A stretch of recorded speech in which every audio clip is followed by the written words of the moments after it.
Let's go ahead and call the meeting back to order. At this time, we will have the Pledge of Allegiance.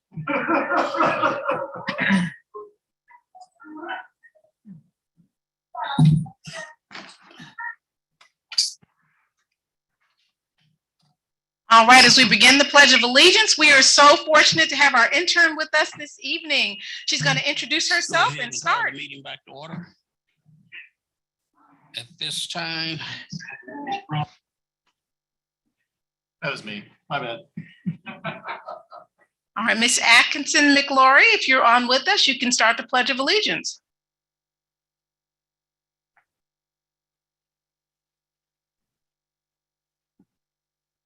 Hi, everyone. I pledge allegiance to the flag of the United States of America and to the republic for which it stands, one nation, under God, indivisible, with liberty and justice for all. Thank you.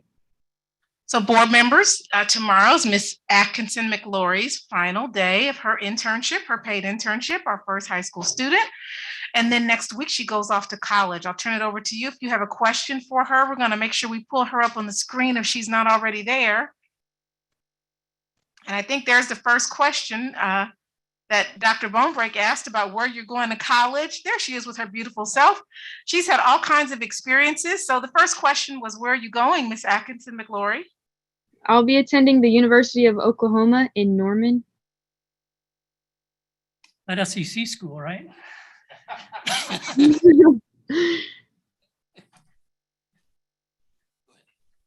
Yeah, I have a question. What did you learn this summer during your internship? This summer, I learned a lot about professionalism and ways to communicate and interact with other people in a professional environment. Miss Atkinson McLaury, can you share some of the things that you did and how did you spend today? Because in addition to interning with us, we had her spend some time with some of our partner agencies as she continues to learn about communications. Over the summer, I did a lot of work in graphics and some in video production. And then today I went to Advisors Excel and I talked to a lot of different people in their communications department. So board members, the web page and the staff names that are on the web page, the balloons that you see today hanging out throughout the building, and a variety of other things, podcasts and all kinds of things that she's had a chance to either observe or be part of. And we are truly going to miss her. She said it was the best time of her life. Am I right, Miss Atkinson? Yes, it was. I had the time of my life here with you guys. I'm sad to leave. Riley, I wish you well going forward. Thank you so much. Thank you, and thanks for leading our pledge this evening. Yes, thank you. Next item on the agenda is Chair will entertain a motion for adoption of the agenda. Mr. President, I move the board approve the agenda as presented. Is there a second? Been seconded. Any discussion? Ready for the vote? The vote is open.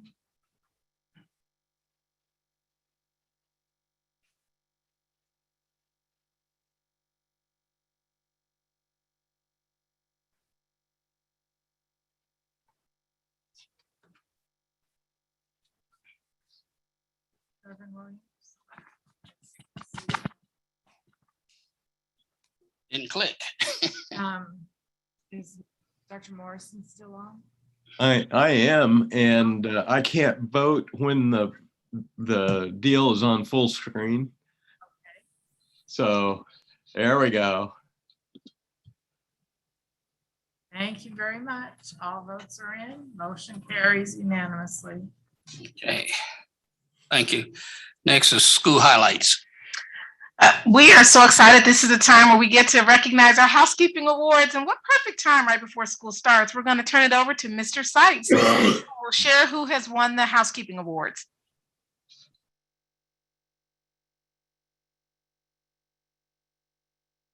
As Mr. Seitz gets started, we'll make sure he's on with us. Mr. Robbins, is there a comment you'd like to make before your team member begins? May have a little technical difficulty. It's Mr. Seitz with us at this time. Joining by phone and he has not unmuted. All right, we're going to move on to our next recognition and come back to the Housekeeping Awards. And I believe Dr. Gray was sharing that another individual may be presenting those Housekeeping Awards. We're going to go on to our next recognition, which is regarding the United Community for a Successful School Year. My goodness, we had quite the time last Saturday. So at this time, and I believe we had a video, but in the interest of time, we'll make sure that we just mentioned to look at our YouTube or social media, but we do have the pastor that organized this event with us, as well as other members. Dr. Gray, would you like to give introductions of who all is with us this evening from the United Community Organization that will be speaking with us? Yes, ma'am, Dr. Anderson. Tonight we have Ms. Carol Denton, Mr. Brody Lumpkins, and Pastor Delmar White that will be with us on tonight. With those three individuals, I'll turn it over to Mr. Delmar White, who's really featured in that video, having 5 years ago really started part of this project, and all the churches have now come together and we served quite a number of people, but that may be information they want to share. So we'll turn it over to them, and then we have a certificate and just want to thank them for the amazing support to the community. Pastor White, sir, if you're on with us, we'll turn it over to you.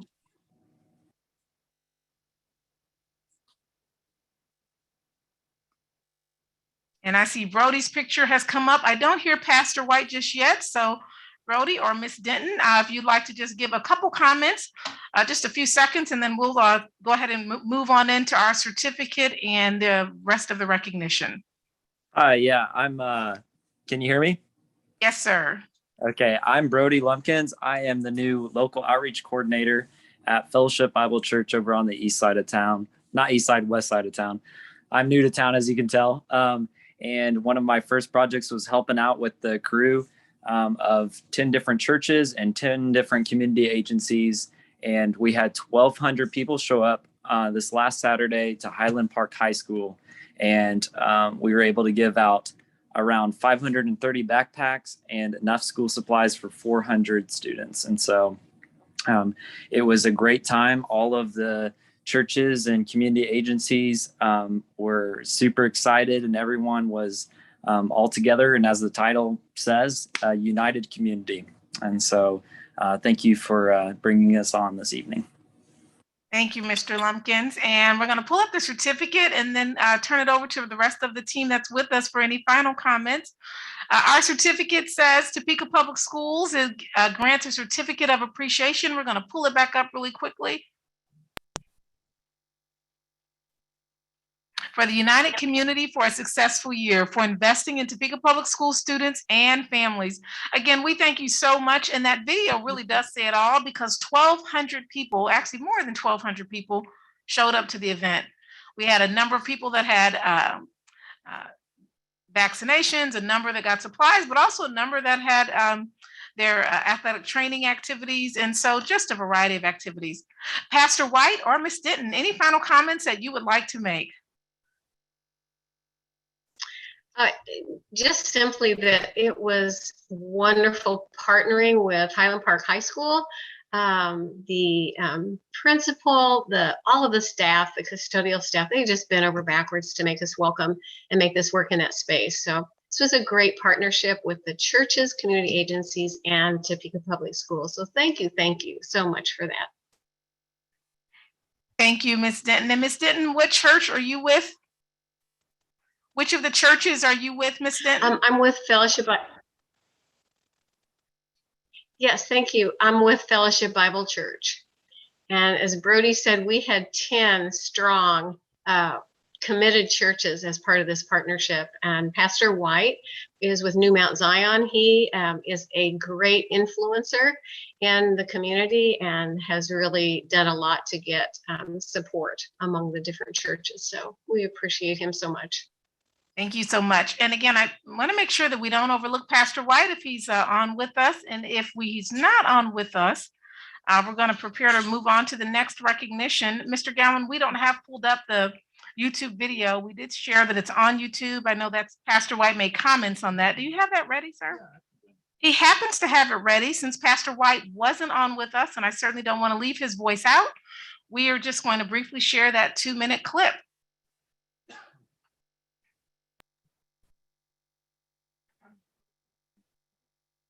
Hundreds of students and their families lined up outside of Highland Park High School.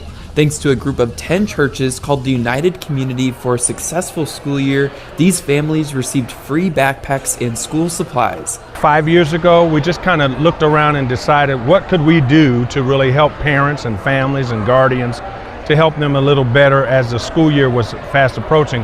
The free supplies are just in time for our families after some have been impacted by the pandemic. Super awesome, especially because we struggle with the pandemic and everything. So it's really nice to be able to actually come down here and get something, give them a good head start for the year. And it was not just backpacks that the students got. I have pencils, I have notebooks, I have folders, so much stuff. And not only was it a supply drive, there was also a COVID vaccine clinic for our families, and more than 1,000 families were served during the event. Topeka Public Schools wants to thank all the churches and partnering organizations such as Advisors Excel for helping put on this event. We wanted to be able to be a part and help these families and take away the stigma of needing help and being a partner with the community to say, it's okay, we're all in this together. And so it's a humbling feeling, but it's a good feeling as well to know that we're contributing a little part in helping them have a good school year. All right. With that, you get a chance to see all the churches who were just giving love and joy to a whole lot of families there, as well as you heard from Pastor White. We thank you again, and we will be sending you the certificate, and you'll have enough copies for each of the churches that participated. Now for our next highlight. So we're going to go back up to our highlights. The next highlight is the recognition of Highland Park High School head building operator and principal. And so in alignment with this recognition of the United Community for Schools and the successful year, we know we have both people that Ms. Denton just referenced on with us. And so our principal, Mr. Buckendorf, I believe is on with us this evening. And he's going to introduce our custodian, Marcus, and make any final comments as we prepare to transition to the Housekeeping Awards with Mr. Seitz. Yes, ma'am. Buckendorf and Yes, Marcus. I don't know that anyone here has met Marcus before, and he is quite the young man. So this will give them a chance to also see the custodians behind the scene. Absolutely. Thank you. We were definitely excited to be able to host this great collaborative effort between TPS 501 and our Topeka churches and community partners. Definitely feeling a need in our community. But none of that would have been even possible to take place if it weren't for our excellent custodial staff, who on top of preparing the building for the return of our students and staff, we're able to set up for this, tear down, and clean up after this event. Like I said, a great custodial staff, our head building operator, Mr. Marcus Clark, but also his whole team who oftentimes don't get a whole lot of recognition. So I just wanted to give them a quick shout out if I could. Marcus Clark, Larry Wilson, Willie Cunningham, Jeremy Knox, Lisa Keeling, and Taylor Pierce.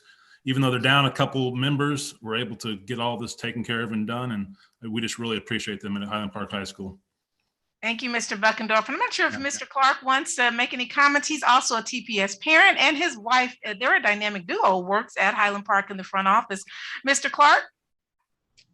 Yes, ma'am. I don't have much to say. I give the praise all to my team. I had a directive, and they just make it happen. I'm in the trenches with them. And they did a good job of doing what needed to be done. And I'm really proud of them. The only thing I can say to you is I never got any Kona ice. All right, the story behind that, parents got a little testy because they were in the sun for a very, very long time.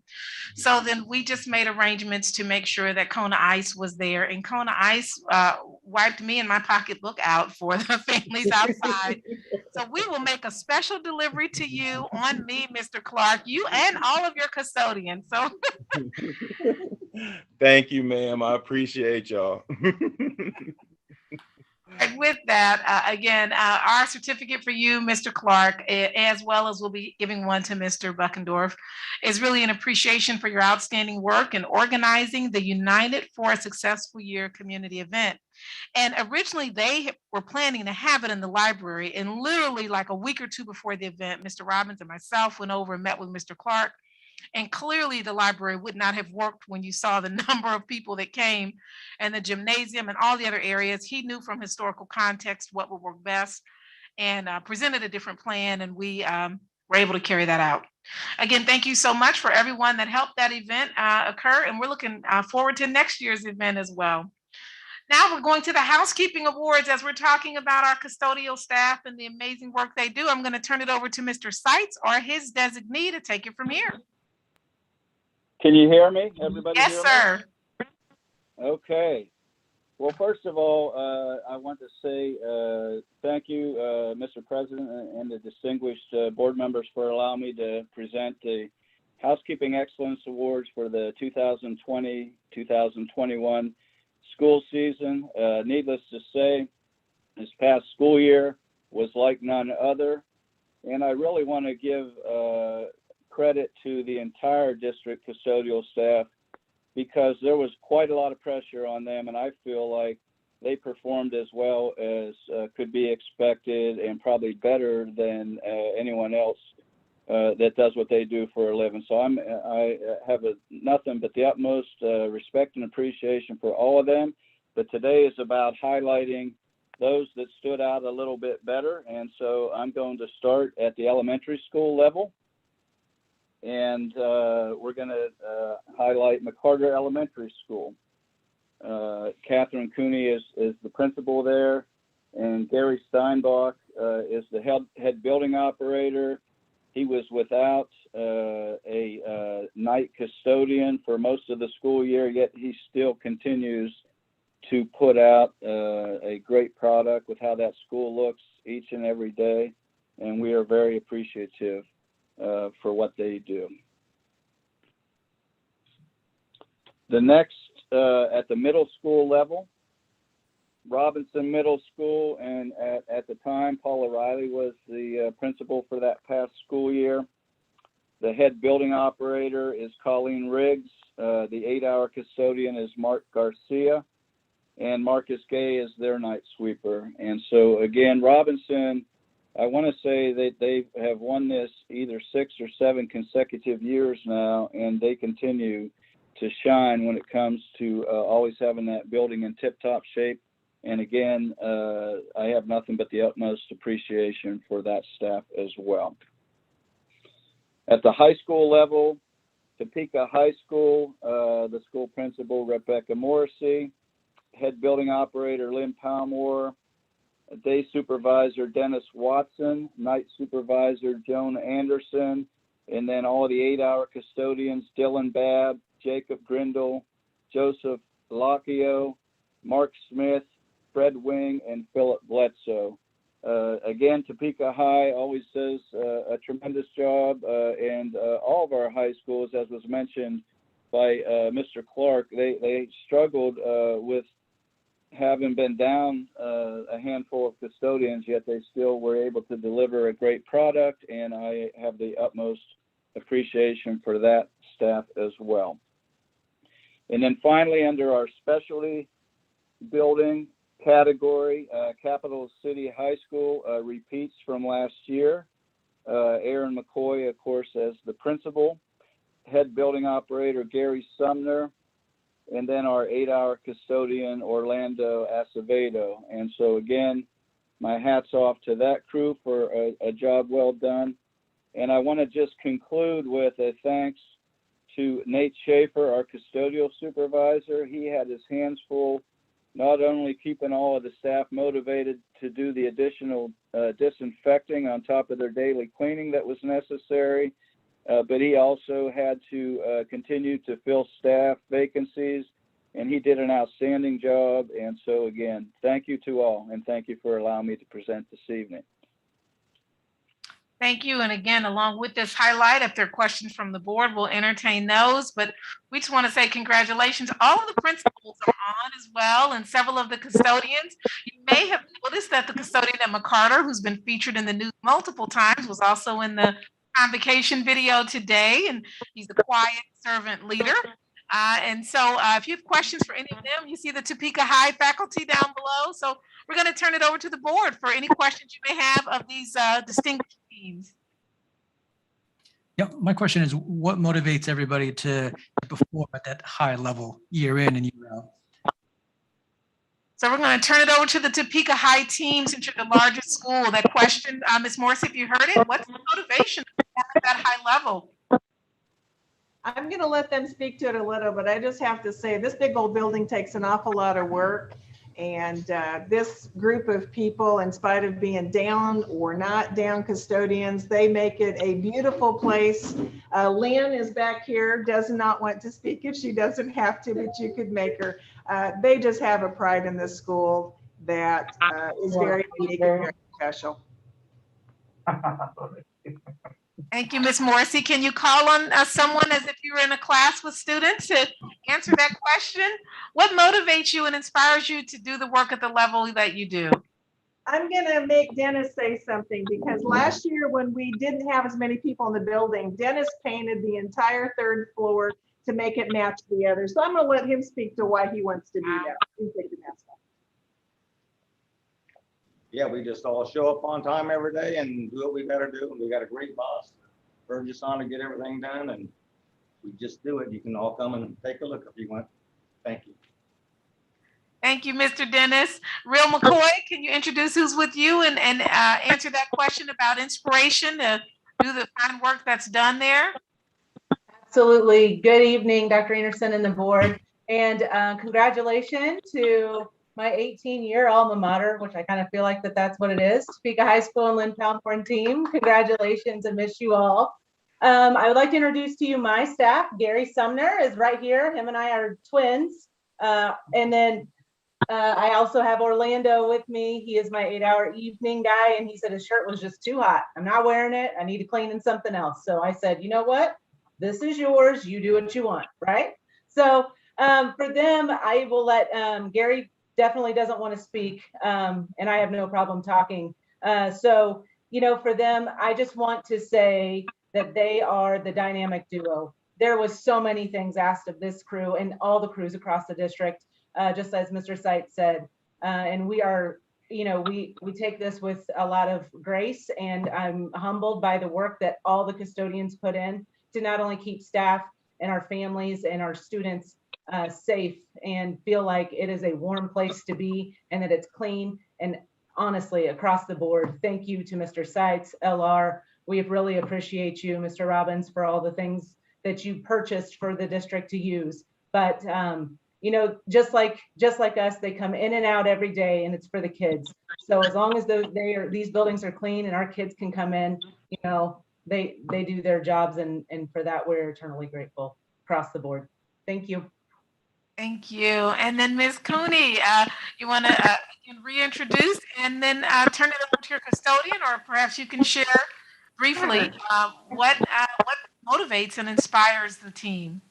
Well, Gary would turn it around and say it's a team effort. I know that's what he's going to say, so I'll just make sure that he gives himself some credit. But, you know, he's just very self-motivated and self-driven and pays attention to detail. And he really has time management down. He used to be my night custodian, and he can tell you exactly how many minutes it takes to get from one end of the building and do what he needs to do to get to the other. So I think that helps him a lot. And I don't know, Gary, what motivates you? This is his second year winning the Housekeeping Award. Well, just a clean, safe environment for the kids and the staff. That's exactly what we're trying to accomplish. And it is a team effort. I couldn't do everything I do without the support and with the kids and with the staff. Cooney, assistant principal, and all the teachers. He never takes full credit, but honestly, that saying where you should never doubt that one person can change the world, that's the guy right here. Because he's our only head custodian for the whole building, this big building. Wow. Again, congratulations and thank you, Ms. Cooney and team. Ms. Morrissey, did you want to introduce the names of your custodians to put those names out there for all who are listening before we give a thunderous applause for this distinguished group? I would love to have them introduce themselves. So they're going to step across, unmask, and give you their name, because this place could look old and tired, and it looks historic and beautiful thanks to this group of people. So I'm Mark Smith. come on quickly. Dennis Watson. Dylan Bebb. Come on, Lynn. Joseph Lockyer. Fred Wing. Give it closer. Jacob Grindle. Joanne Anderson. Linda Palmore. And Lynn Palmore back waving from the back. Thank you for letting us recognize them. Great team.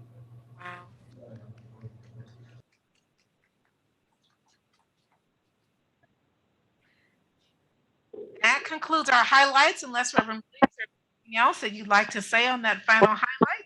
Those are all of our highlights. And thank you to all those team members. Just congratulations, appreciation to all of the awardees, and then also those that serve all of the Topeka Public Schools buildings and facilities. Okay, next on the agenda are public comments, and have 3 that have signed up. First is Ms. Sarah Weichert. I apologize if I mispronounced the last name.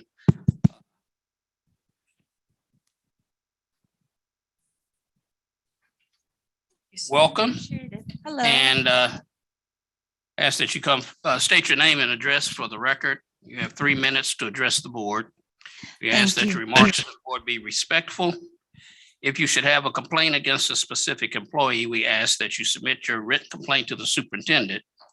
If the complaint is against the superintendent, please address your written complaint to either me as board president or to the clerk of the board. Thank you, sir. My name is Sarah Weichert, and you wanted my address as well? So, correct. 5448 Southwest 12th Terrace, number 3. Hi. Good evening, everyone. I wanted to thank you first for your service on this board and for allowing me to come and speak in your presence. I appreciate that. I am here today simply as a parent, and a parent of students that have been in the 501 district for 15 years and counting. I come to you today to voice my concerns and to state a request as an active member of your voting constituents. My concern lies with the proposed Safe to Return to School plan, specifically the topic of students and staff being required to wear masks. I have read the CDC guidance for COVID-19 prevention in K through 12 on their website. And I believe the key takeaway from their extensive guidance is the verbiage recommended. The CDC recommends specific practices in the prevention of COVID-19. Our own Kansas Department of Health and Environment recommends specific practices for the prevention of COVID-19. They recommend. They do not require. My goal is not to try and convince anyone of the value for or against wearing a mask, but rather my goal is to impress on this board the importance of allowing us as parents to make that determination for ourselves. These are my children. I'm responsible for their well-being, not you. It's my decision and should always be my decision what is in their best interest. For this board to stray from the goal of guiding my education of my children into other areas is beyond your scope and your purpose. So I ask you to please focus on the reason you are here. And I point you back to your own mission statement. Engaging students in the highest quality of learning, preparing students for responsible, productive citizenship, and inspiring an excellence of a lifetime. It's a really good mission statement. I like it a lot. It is clear, it's concise, and I just simply ask that you remain focused on your mission statement and that you foster your partnership with your parents by acknowledging us, the parents, as the authority in determining what is in the best interest of our children. All I ask is that the board follow suit with the CDC and KDHE and make masks a recommendation for staff and students. The CDC and KDHE do not have the authority to require them, and I don't think this board would be well Time suited. is up, ma'am. Oh, thank you. Thank you. Thank you.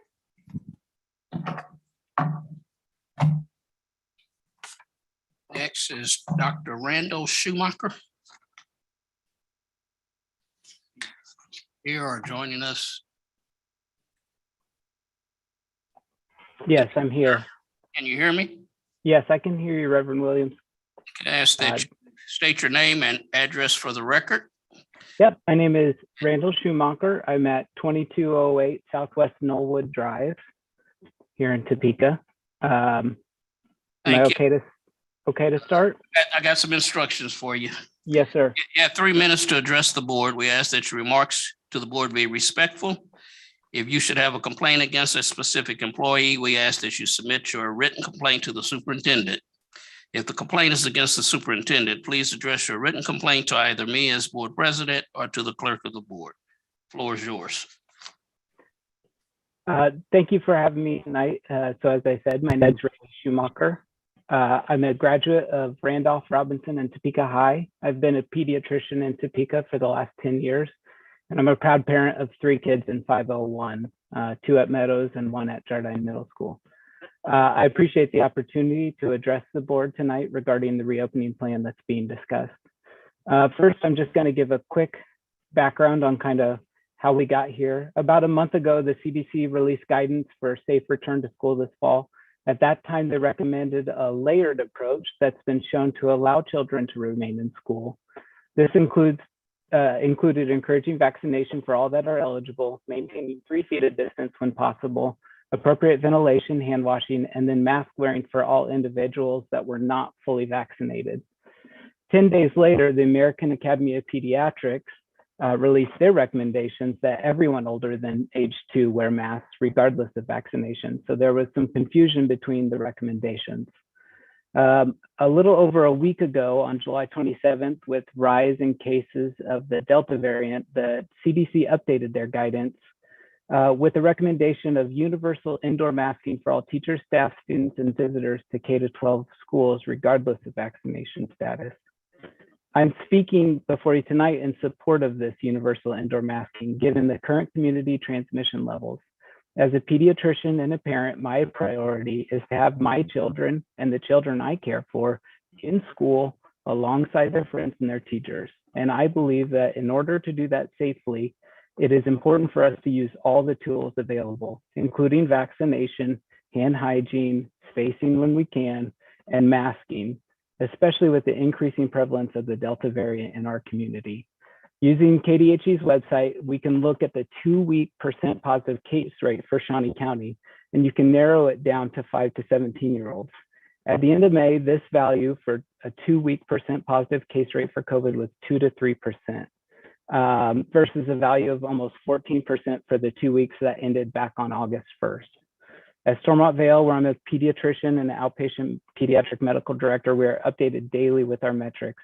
And yesterday, the metrics that they released, the percentage of all patients testing positive for COVID-19 at Stormont Vale facilities was 10% for vaccinated and 17% for unvaccinated individuals.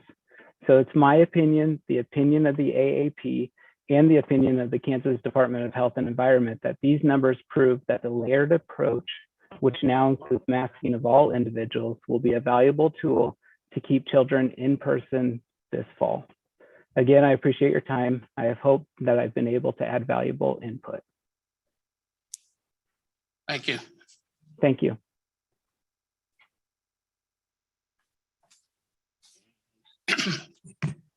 Last one is Mr. Douglas. I'm gonna spell the last name, KOPF. Okay. Ask that you state your name and address the board, your address for the record. You have 3 minutes to address the board, and we ask that your remarks to the board be respectful.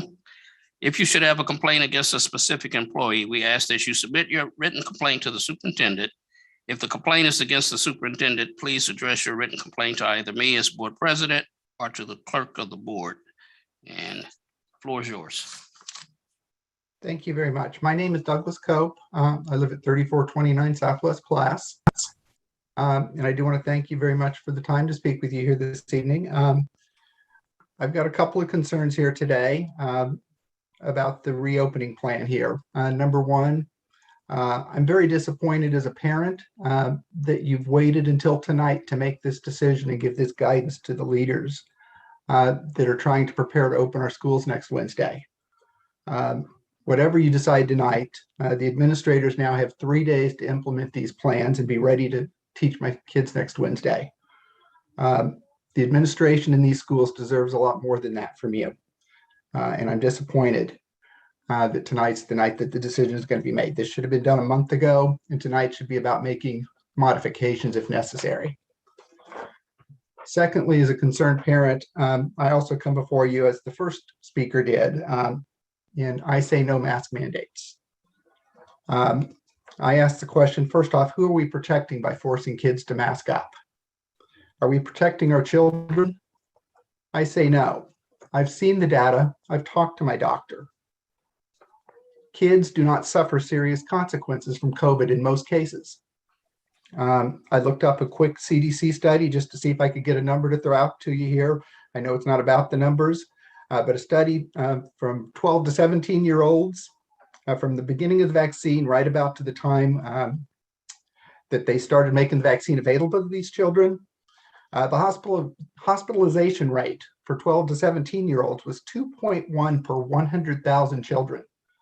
The virus just isn't as deadly and doesn't require hospitalization for children when they get sick. And to put that number in perspective, there's only about 125,000 people in the city of Topeka right now. So this is a very small number of children that are even at risk. Number two, who are we protecting? Are we protecting the teachers and the staff? The teachers and staff have been made available a wonderful vaccine.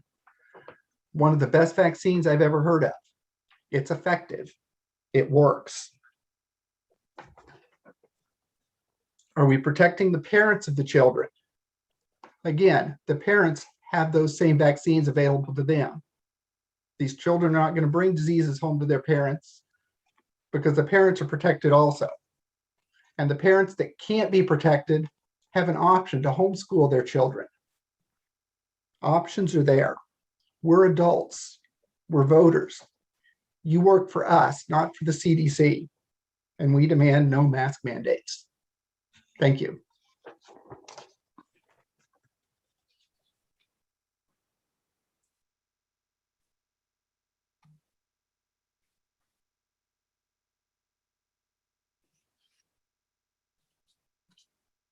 Okay. Brings us to business by consent. Or we'll entertain a motion. Mr. President, let's see. I move the board approve the items of business by consent as presented and authorized by the board president or superintendent to sign a special project and purchasing contracts for and on behalf of the board. Is there a second?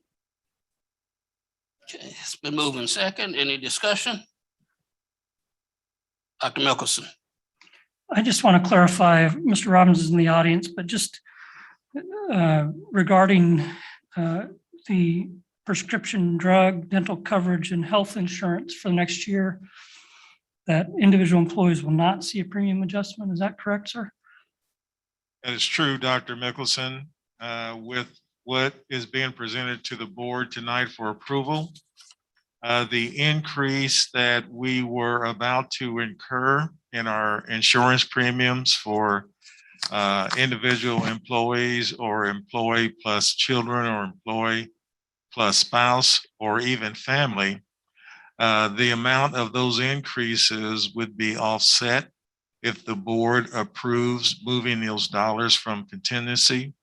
Those dollars would be used to absorb that increase so that our employees would not incur that additional cost this school year. That's fantastic news. And thank you to you and your team for looking after our teachers and their ability to insure themselves for health insurance purposes. You do a wonderful job. I wish you could negotiate my own insurance with my own employer sometimes, but thank you to you and your team for making this happen. Yes, sir. Mr. Robbins, I have some questions about the air purifiers that we have here for purchase. So could you tell me more a little bit about what's the intent and what it'll do to impact this upcoming school year? The intent, Mr. Vice President, is to add another layer of protection in our school buildings. As you are well aware, our custodial staff, they've done an excellent job when it comes to cleaning and disinfecting on a daily basis. We also have the UV lights that are used every evening to help destroy any virus particles that may have entered the atmosphere during the course of that day. But the air purifiers will add another layer as they help to eliminate those particles in the air. We are installing those in all of our HVAC units in all of our buildings. What is being asked for approval this evening are the few numbers that we have calculated that we need to complete full installation of those air purifiers in every one of the district buildings across our district. With that, we have that added layer of protection so that we can continue to keep our students and our staff safe. More discussion? Ms. Bowley. Mr. Robbins, how often is the air purified? Hourly? Continuously? It'd be continuously as that unit is operating.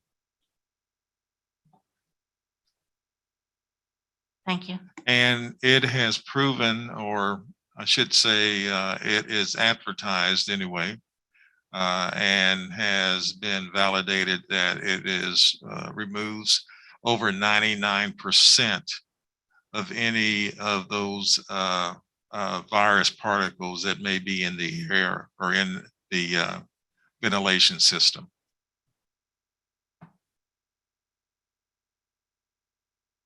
Any more discussion? Ready for the vote? All right, the vote is open.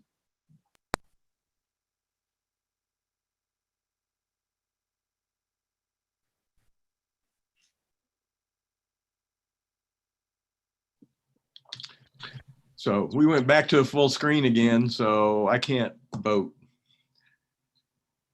All right, there we go. Thank you. All votes are in and the motion carries unanimously.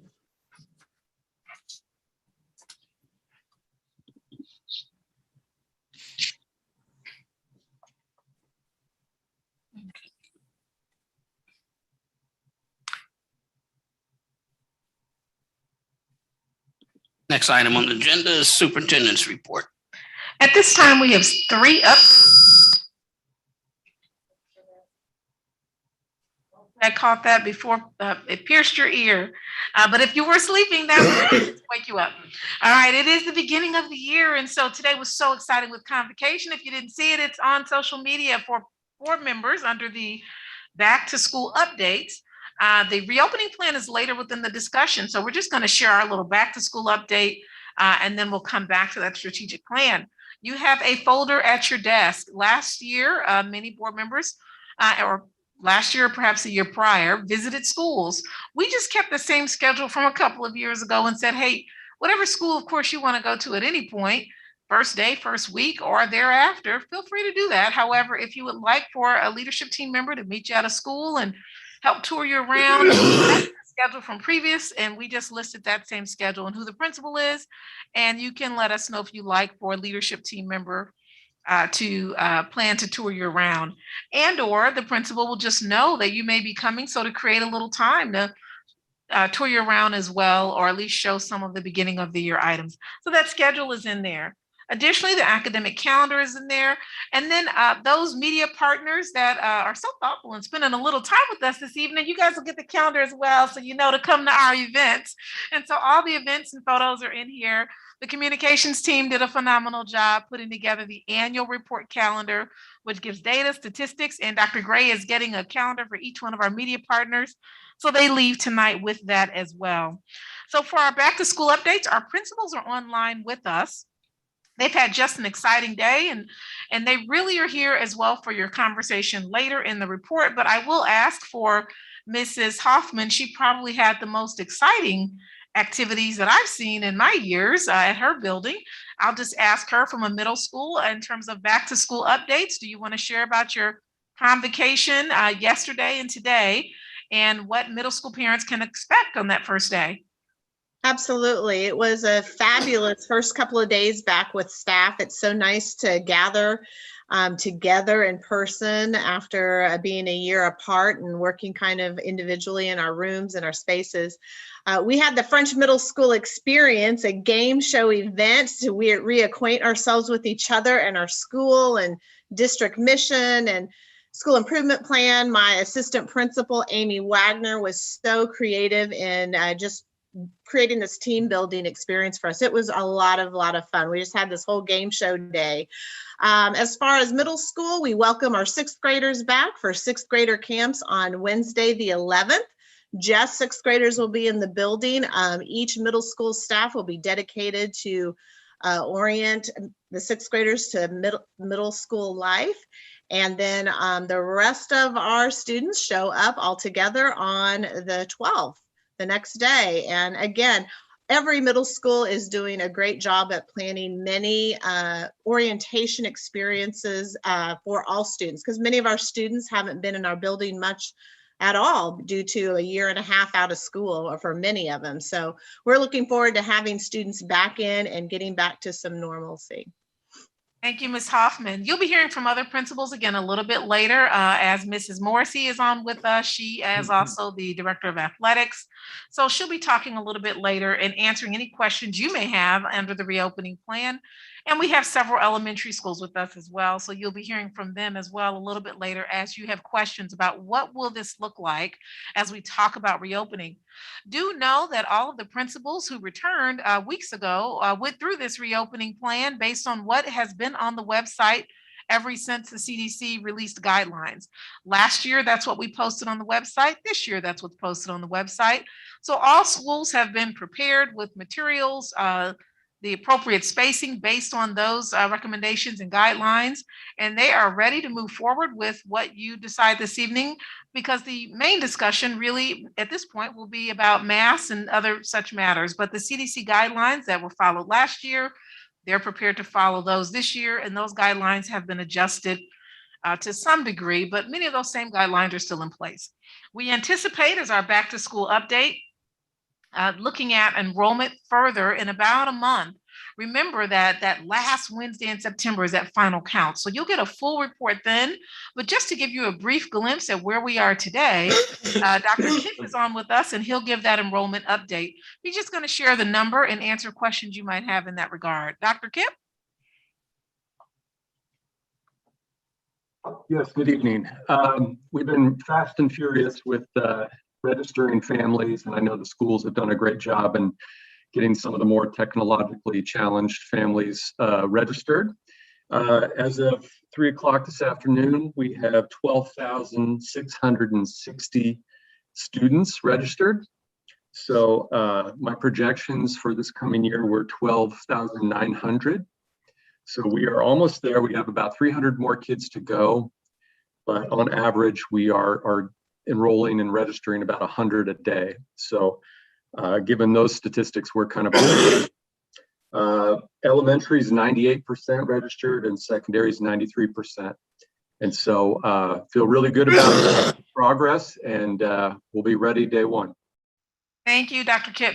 We are farther along now than we were and normally are this time in past years. You know, some people still don't come to after Labor Day. And so it's exciting that we really are over 90% registered at every level. And those final numbers we anticipate will come in, and we may well exceed our goal this year. So we're certainly on track to meeting the projected number, but we may well exceed that just based on where we are at this point. Are there questions for Dr. Kip about the enrollment at this time?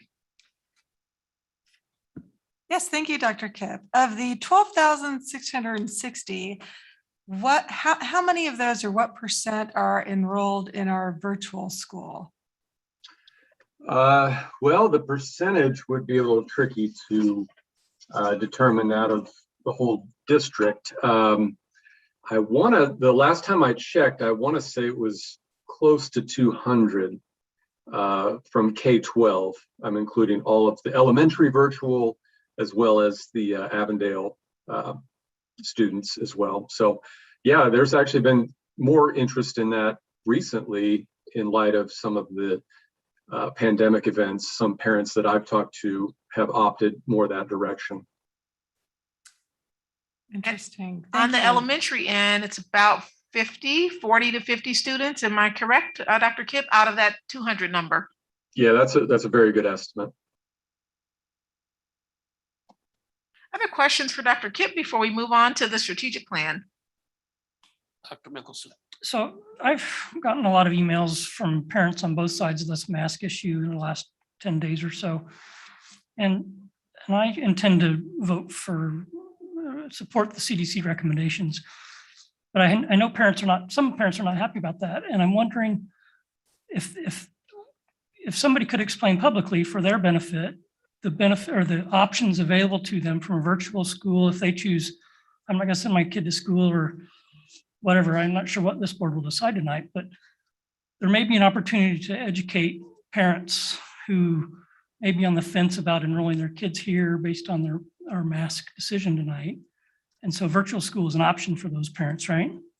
Absolutely. Virtual school is an option. And if you'd like for us to go through that reopening as well, as we know some may not have fully seen that website, we can, although under discussions, we can do that at that time also.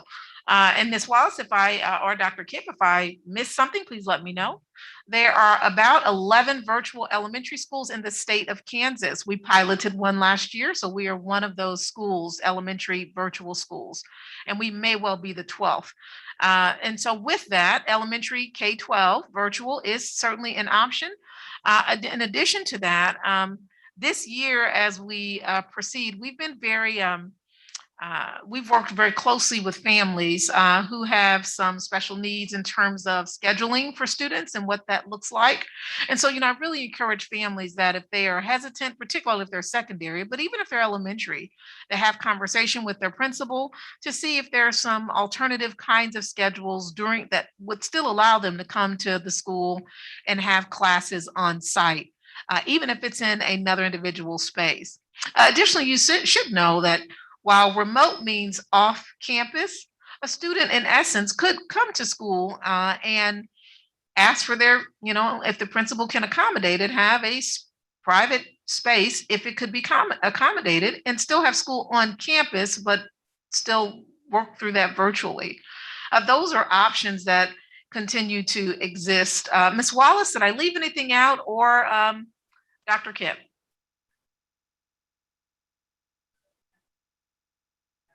All right, she says I've covered it all, so I'm probably okay in that area. Thank you for clarifying that. Thank you for asking. And I am assuming that remote is off the table this year. It is either in school or virtual, correct? That is correct. Ms. Wallace, do you want to share the guideline that is not a TPS guideline, but a state guideline, which is why we must follow that? Ms. Wallace?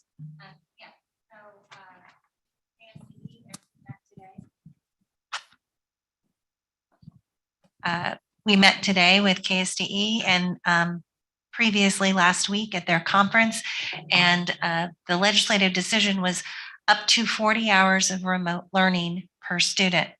That allows for things like snow days and other opportunities if we choose to have remote learning on those occasions when either an entire school or the district would close for something.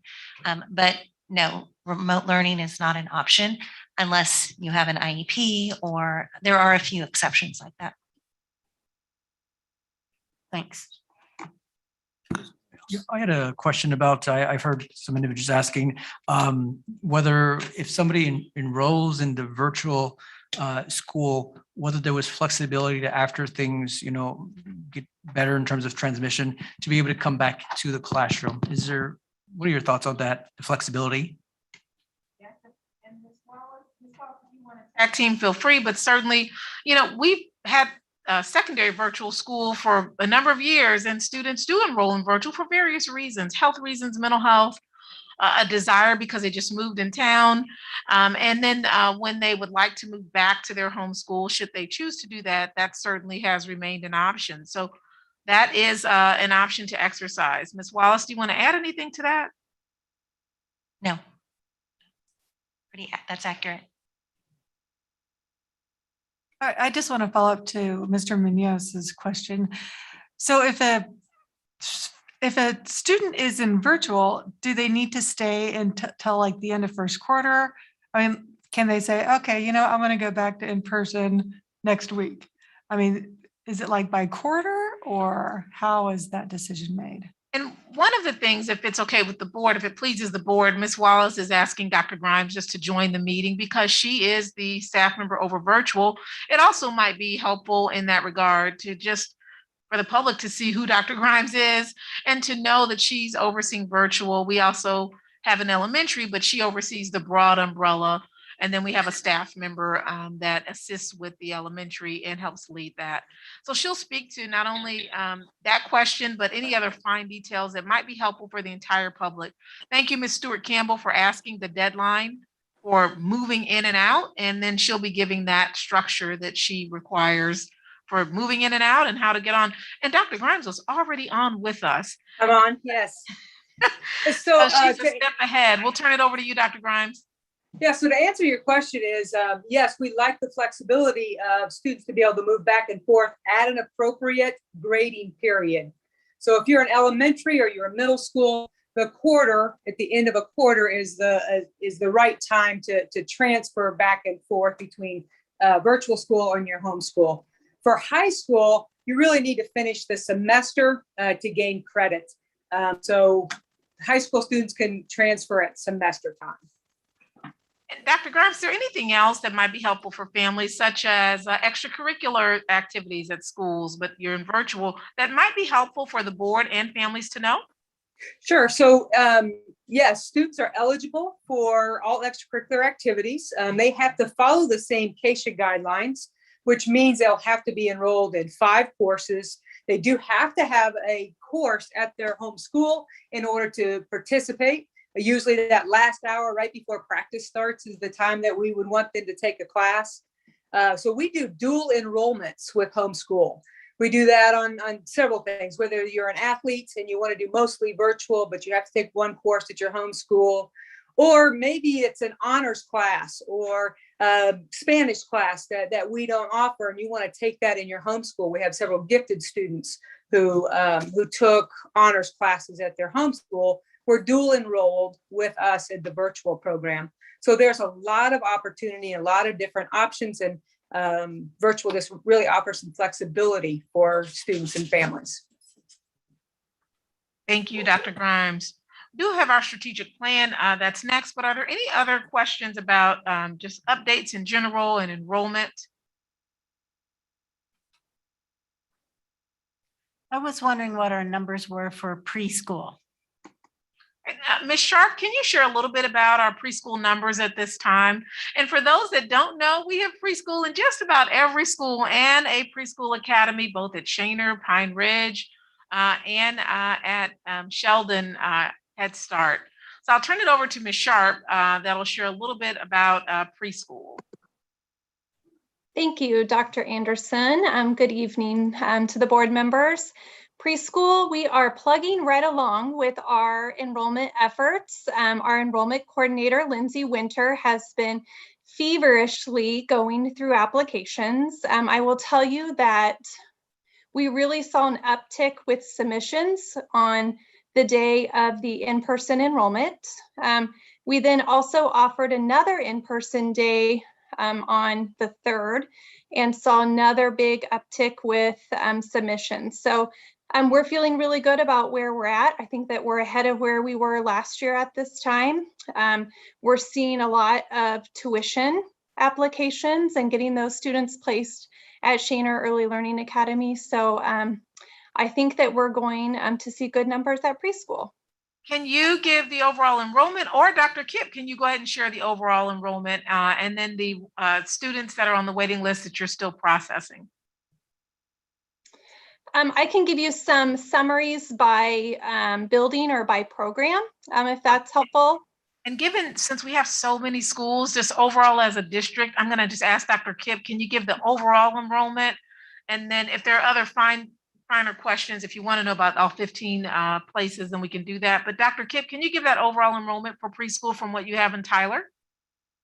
Well, actually, I'm predicting about 550 preschool students. Now, it is kind of contingent upon those applications and the qualifiers that, whether they actually qualify for a tuition spot or more of an at-risk position. So that's kind of driving our placements right now. And Ms. Sharp may be able to speak to the numbers specifically of who actually qualified, but I'm projecting about 550. Thank you, Dr. Kipp. And Ms. Sharp, is it fair to say that most of the programs are full? While we may not go through every single school, but most of the programs are full and closed, and there are a handful that still have spaces that you're still placing students. Is that fair to say? Yes, ma'am, that is pretty accurate. We're working now on our standalone preschool sites that, of course, have higher levels of capacity. Any other questions? I would just like to thank our parents of the younger students and putting their trust in our district to protect them and keep them safe, and all the protocols that Mr. Robbins has got in place in our buildings. I just thank all of the parents that are entrusting us with their littles. So thank you. Welcome, like a true educator. And here's the other thing that's been great on those tuition spaces. We are giving a 16% discount, which started this year, for any person that is a teacher in 501 that places their child in a Shawnee Early Learning Academy that wants to go to a tuition-based program. They have that discount, which I'm not sure that you can go to any preschool program with certified teachers at the tuition rate that is offered there for our staff. So that's helped with both recruitment, retention, as well as just helping families continue to have preschool at the place that they so choose to. So thank you, Mr. Robbins, as well for that collaboration as we have moved forward. Any other questions as we just give a brief overview? You've looked at the strategic plan multiple times. We want to give a brief overview of where we were and still are as it relates to finance and human resources for the public to know. The strategic plan has come forward multiple times. But before we jump into that, are there any other questions for us regarding enrollment related matters or updates? All right, not seeing any on the strategic plan. Mr. Robbins, the operations area are his areas. And so he's just going to let new board members know what was placed in the strategic plan, and then share where we are as it relates to making sure those goals continue to occur. Upon him doing that, because you've seen the strategic plan now, multiple board meetings, we would ask that if you are comfortable now, since curriculum were the big areas and some of the other larger areas, early childhood that we've covered, if you're comfortable with approving it, we'd like for that approval so we can continue to move forward with working through these goals that we have had listed. Mr. Robbins, we'll turn it over to you. Thank you, Dr. Anderson. Tonight, myself and a couple of my team members would like to focus on two of the goals that are within the strategic plan. One is goal number 2, which is to develop and support a highly effective staff. And basically what that goal is intended for us to accomplish is to attract, recruit, develop, and retain highly effective staff to carry out the Topeka Public Schools mission, goals, and objectives. Within that goal, we have listed 3 different objectives. They're split between recruitment, retention, and highly qualified staff. We won't take the time to touch on each one of those this evening, but there are some 39 different action items that are devoted to us accomplishing the goal in those 3 objectives under goal number 2. And goal number 3, which is district finance, I want to emphasize the efficient operation and accountability when it comes to our financial responsibilities. Again, there are 3 different objectives. One is the facilities plan, the balanced budget, and then technology. For tonight, we want to focus primarily on balanced budget and technology. Much like in goal number 2 and goal number 3, there are 28 different action items that are devoted to us being successful in accomplishing that goal within our strategic plan. One of the things that we have talked about that encompasses both the human resources and the financial part of our goal achievement would be for us to improve upon our technology advancement. We have talked on numerous occasions in this room that we are working with and dealing with an outdated system in terms. Much of what we do within human resources and also finance is labor intensive and very manual. And we have put together a plan to address that and help us to achieve the goal of being able to not only become more efficient from a financial standpoint, but also become more effective when it comes to recruiting and retention of highly qualified staff. So we're going to take just a couple of minutes to talk about it. First of all, from an HR perspective, as far as what a new system that we are looking at called Tyler Immunis, what that is going to mean for us going forward within this district.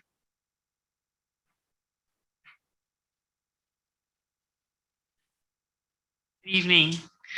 I wanted to let you know about some of the processes that will be altered with the new Tyler Immunis system in human resources.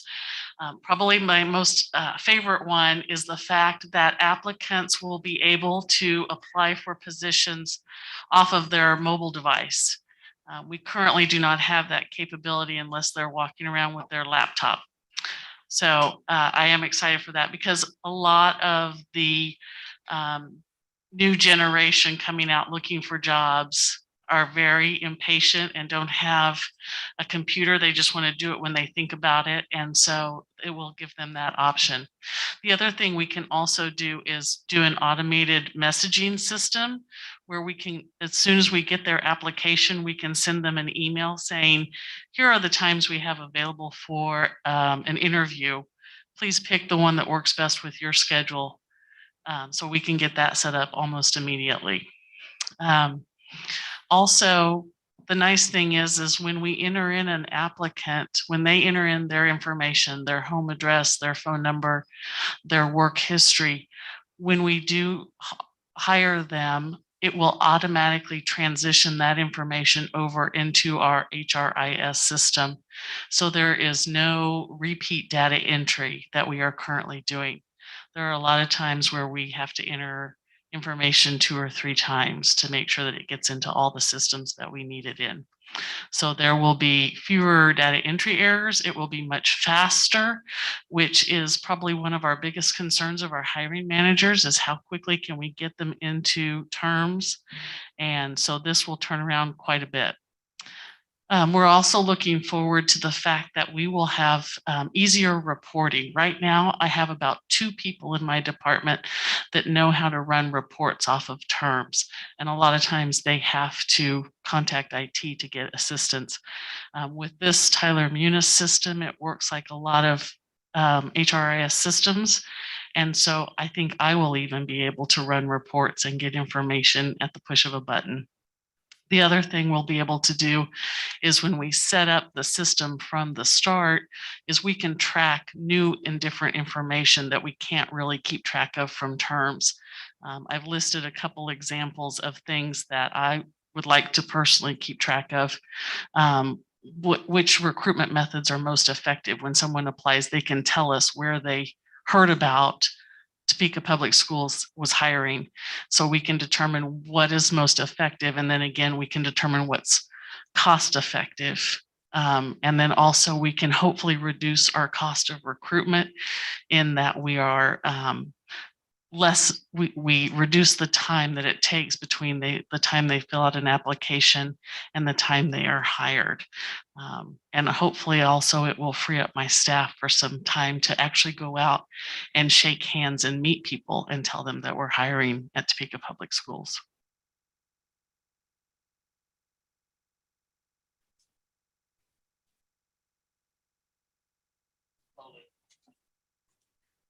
In all of our paperwork, did I miss the cost of this program?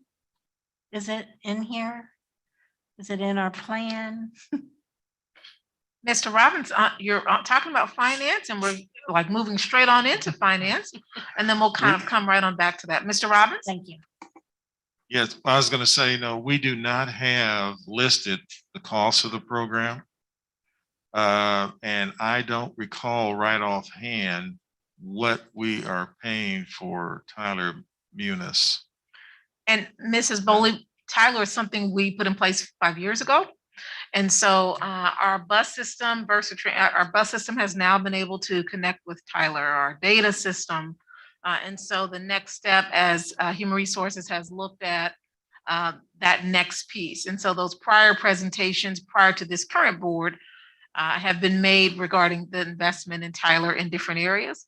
And so certainly one of the things we certainly can bring back upon this particular presentation is this strategic plan one additional time with not only the cost for Tyler, but any other questions that come up tonight about finance. So we can certainly bring that back as well. And then we'll ask again at that time for approval for that plan so we can continue with those goals.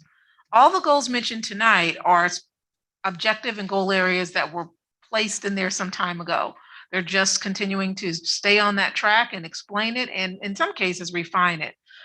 So on that note, Mr. Robbins, the paperless, which I know Ms. Kirk is listening, she's going to love that we're still on this road of paperless benefits and paperless systems overall. That's been kind of a goal for some time. So Mr. Robbins?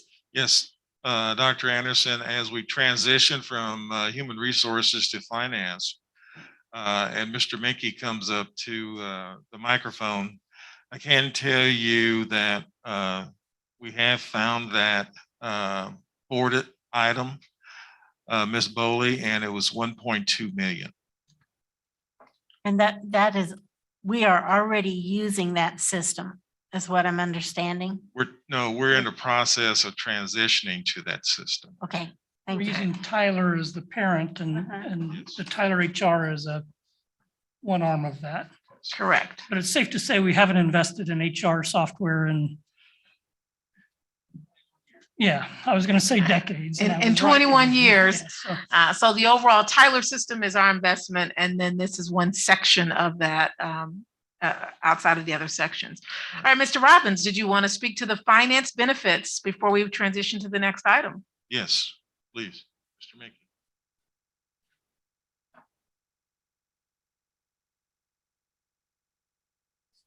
I'll be brief, and I just want to emphasize we're in the very early stages of conversion. So we've looked at a lot of the modules. Our IT team, I think, has got the software loaded on our virtual servers, but we're in the beginning stages, but I can tell you from a finance perspective, from our view right now, I'll just simply say workflow is really where I think we're going to see some advantages, and I won't go through each one of those bulleted points. Ask my staff from budgeting, accounting, purchasing, accounts payable, accounts receivable, and they've all spent several days in sessions with Munis coordinators, and we have seen some really good key elements that'll help us. But the workflows in the Tyler Munis finance system, I think, are the key things that will make us much more efficient. If you just think about an ERP system in its simplest terms as a great big large electronic record keeping and maintenance file cabinet, is really what we're doing. Multiple tables of data, crosses various departmental disciplines, finance, accounting, human resources. And our current ERP system is stable, it's secure, it's an adequate data storage site, but getting information in and out of the big file cabinet, as Debbie mentioned, is not the most efficient thing to do with our current system. And the Munis system should add a ton of efficiencies across all departments. And I was kind of sharing with the deputy superintendent currently, I think for me, the best way to explain it is in our current ERP system, if we want to share something with auditors or across departments, we have to go in the file cabinet and take it out of the file cabinet and spread it on the conference table to share it. And with the Munis system, we can give access to people to our file cabinet, and we can cross disciplines. And if you've ever worked interdepartmentally in a business type or human resources department, you would really appreciate the efficiencies that'll give us. So, like I said, we're in the early stages of the conversion, but we certainly like what we see at this point from a finance standpoint.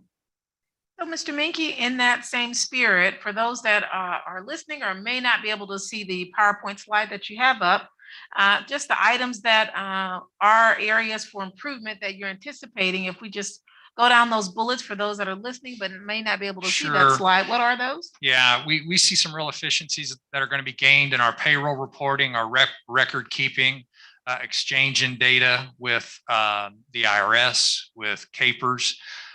Improved budget projection capabilities tied to HR in real time, forecasting cash flows for our treasurer, really important ability to provide unpaid invoices and purchase orders to outside auditors, vendors electronically, grant reporting across years is extremely interesting for us. Versus pulling data out of our current system and building Excel spreadsheets. There's a grant manager built in to the Tyler Munis finance package. The ability to export data to Excel, and that sounds like something that ought to be pretty easy to do.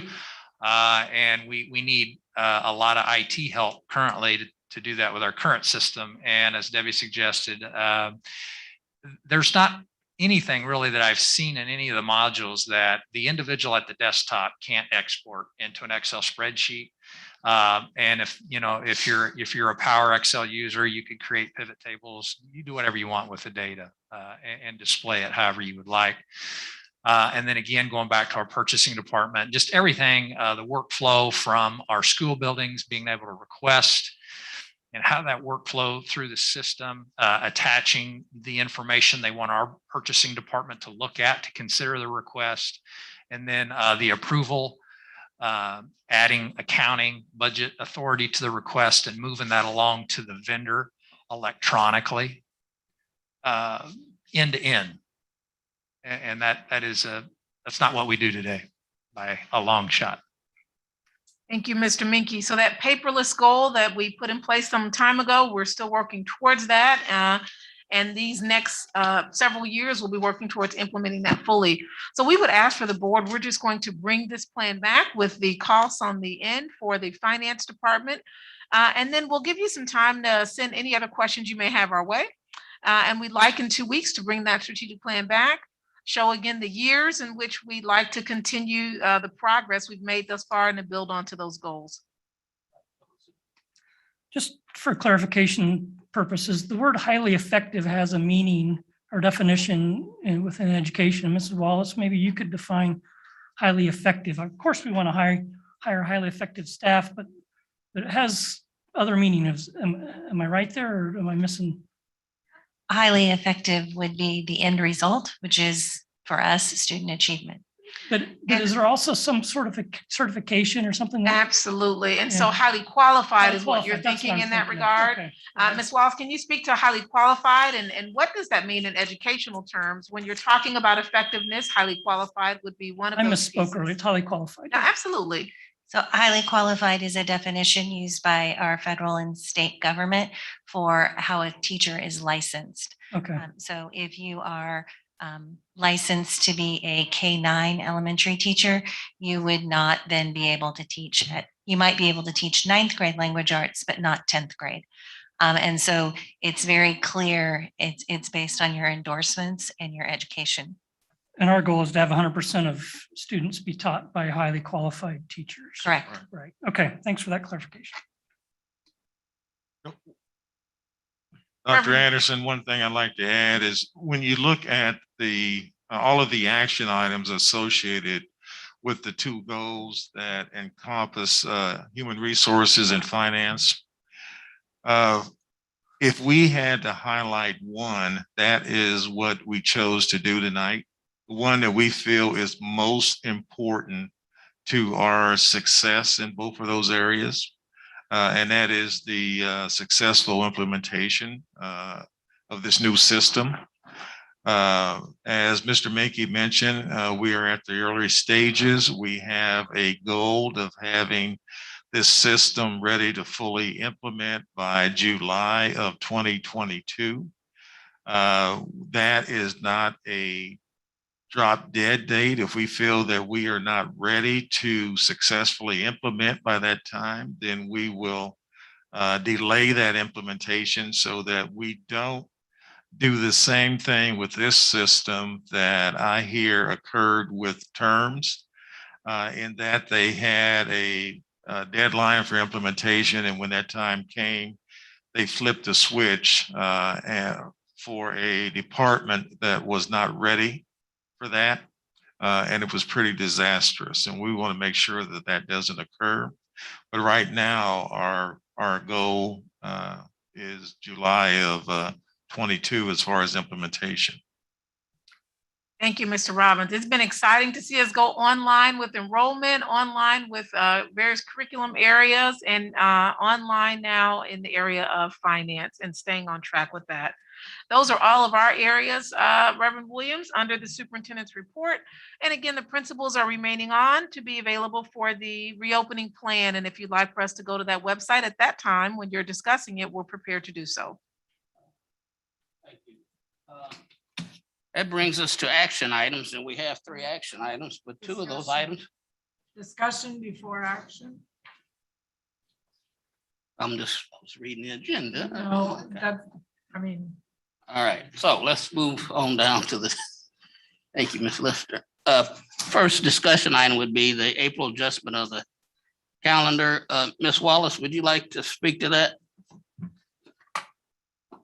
Yes, so we're recommending that we adjust the calendar and move the Friday, April 22nd up 1 week to Friday, April 15th. It would be a day off for staff. Any questions? Would you help me to understand the reasoning behind this suggestion? So generally, we have a Friday and a Monday back to back, but we try to keep those at the end of April for the purpose of assessment. However, this year, this would align to having Good Friday off not something that we can do every year. This is kind of an extra day off because of how the calendar falls. So it's just moving it so that we have less absence on that day. And Mr. Munoz, actually, we don't, as a school system, recognize necessarily particular holidays such as a Good Friday holiday. However, we do know that many in the community are off on that particular date, therefore aligning ourselves so that parents who have overlapping jobs with other universities, other school districts where spouses work, it will align a lot better than what it currently aligns. And previously, the KNEA and Ms. Wallace spoke about this with the president there, and those teachers were in support of making this adjustment. Any other questions, comments? But second discussion item. May I Go proceed, ahead and take the President? action on this item and then go to the, can we do that or? We can, Mrs. Lister, or if you like for us to go to the, can we stop Mr. Lister and go ahead and have him take that action and then come back? Our board clerk just loves to kind of give us a little guidance here. And so as she nods in terms of that piece. What's your pleasure, Ms. Lister?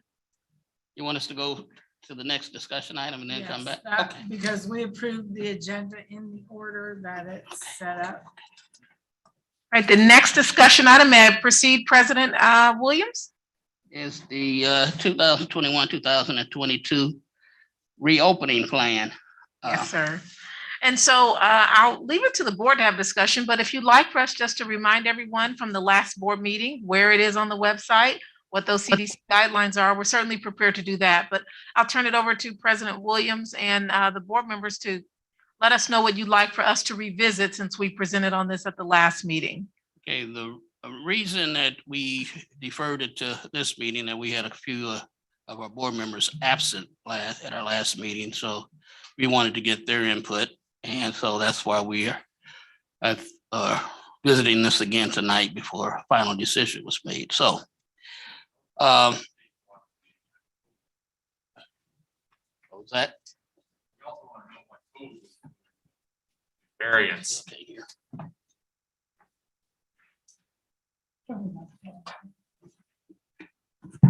We also wanted to see what the COVID variants were doing, and hospitals are full again. So anybody want to comment? And before you start, Scott, no matter what side of the fence we fall on tonight, we're not going to satisfy everybody. There's going to be some people pleased and there's going to be some people dissatisfied. But we, at the end of the day, we have to do what's best for the community called Topeka Public Schools family as a whole. Okay, so Ms. Bowley. So I am wondering if we want to start with the decision on the actual face mask before we go into the fine arts and the sports recommendations that have been given to us. I'm assuming that our decision on mask wearing or not wearing is going to make a difference in those proposals that were made to us. Am I correct? I would agree I with. suggest that our discussion should be open for the face mask. If there's any discussion there that might need to be made, or if we just want to take a vote for or against. So, Mr. President, do you hear me? Oh, yes. Yes, it's a voice from above.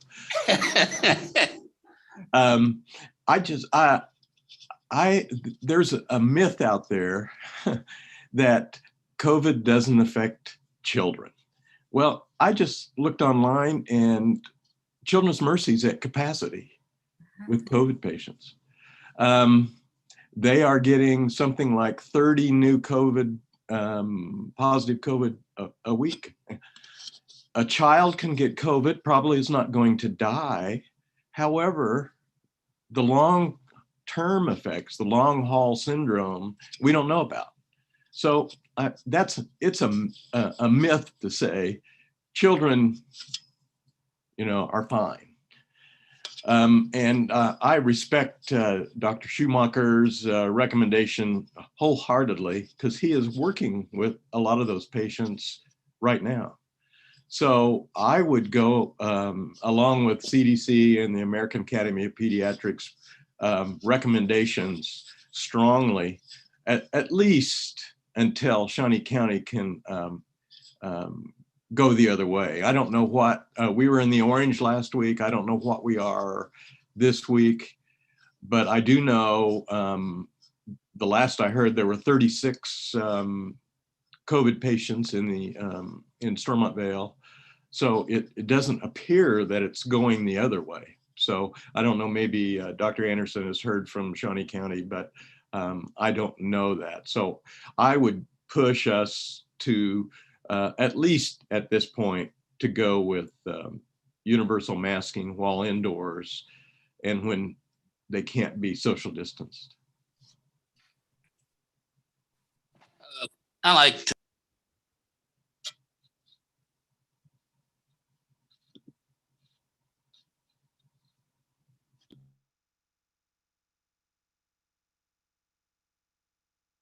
quarantine because one of their fellow students tested positive for COVID.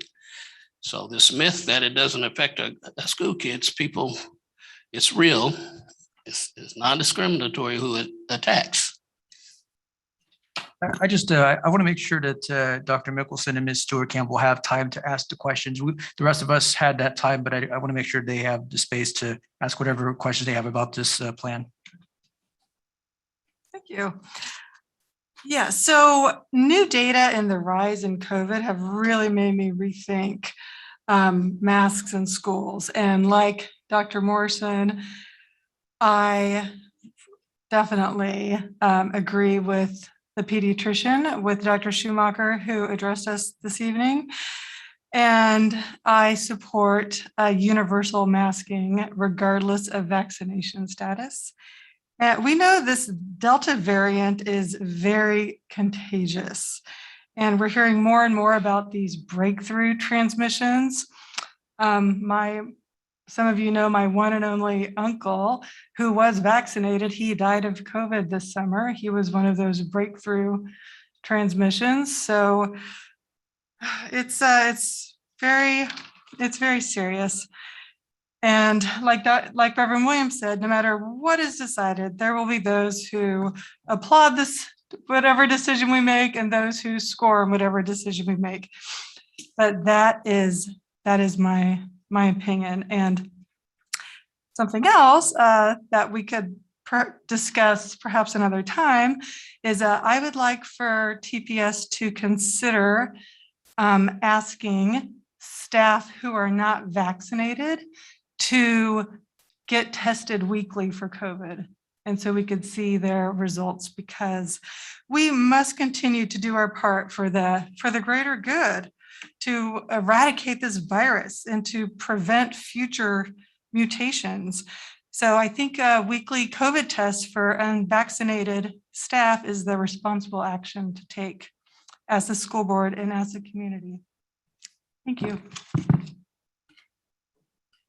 And I don't wish to be responsible for someone's death or permanent disability. We cannot yet vaccinate those under age 12 in grade school, and these children are susceptible. They get infected. They may not show the symptoms, but they can sure give the virus to their parents, relatives, restaurants, movie theaters, you name it. In kindergarten, we learned once you start the game, you don't change the rules. Well, unfortunately, COVID has taught us otherwise. And maybe in a month, we can change the rules. But I think a mask mandate is necessary for the sake of our population, not only in the schools, but outside. Dr. Mickelson, do you have anything to add? Yeah, thank you for the opportunities. I thought about this last few days, that safety is my primary concern. So safety of our students, our staff, our faculty, and our community members. I want the students in their buildings 5 days a week. I don't want to have them out for quarantine the day after they start school. That's just, so I think masks are the prudent way to go. So I'm advocating we follow recommendations of the health experts, not only the CDC, but also the Shawnee County Health Department suggests that universal, consistent, and correct mask use should be required of all students, staff, and visitors, regardless of vaccination status. When community transmission decreases to moderate or low per the CDC's COVID integrated county views, schools may consider loosening mask requirements for individuals who are fully vaccinated. So I encourage those students who are eligible and are not vaccinated yet to go ahead and do so, and with the hopes that the next step, maybe we could have masks removed from those who are vaccinated.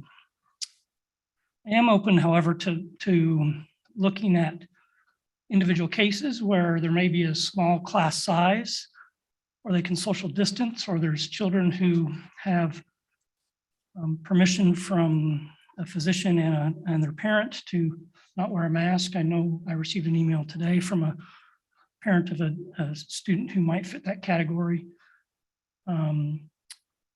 And if the teacher's okay with it, then I think we ought to have some allowance for teachers and building administrators to have some flexibility to make a change in special small circumstances. I also think extracurricular activities should be allowed to proceed with appropriate personal protective equipment and social distancing when possible. I talked to a principal today and middle school principal, and this principal pleaded with me. He says, I have one ask, and that's that we can have sports and extracurricular activities back. He says that's a draw for a lot of our students, and it's what keeps some of them motivated. It's what keeps some of them striving for good grades so that they can participate in those activities. And so if we can do it safely, especially those outdoor sports, I think we can do indoor sports in the fall safely as well. So I'd look for innovative ways to do that. And then finally, I'd like to encourage parental involvement. So I don't know, last year, I think we shut down a lot of potential parents from coming to schools. And I think we can do that with some reservation, but also with some safety and allow that to occur so parents can resume their role in their child's classroom and meet the teachers and the other parents and things like that. So as I think about kind of our situation, I'm advocating that we require masks for all individuals until our county's in a lower level, and then we reconsider.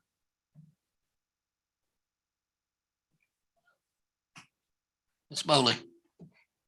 Thank you. I just want to thank all the parents and even a student who wrote in about mask wearing. And I want them all to know that I read every single email and every research paper that was sent to me. And I took it very seriously, and I'm listening to your voices.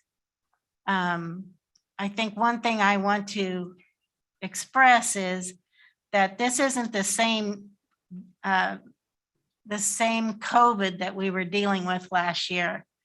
I may say this wrong, but the row gauge, is it RO? Row? The row gauge for this new variant is between 5 and 9 in contagion. And the original strain was only a 2 or 3. So this particular variant is much more contagious than any of the COVID that we had last year. And it is spreading in children. Children's Mercy Hospital is full, and they are incubating children. And we have had several states open their schools already, which was a great experiment that I loved seeing, that they did not require masks, and they're already closing those schools down.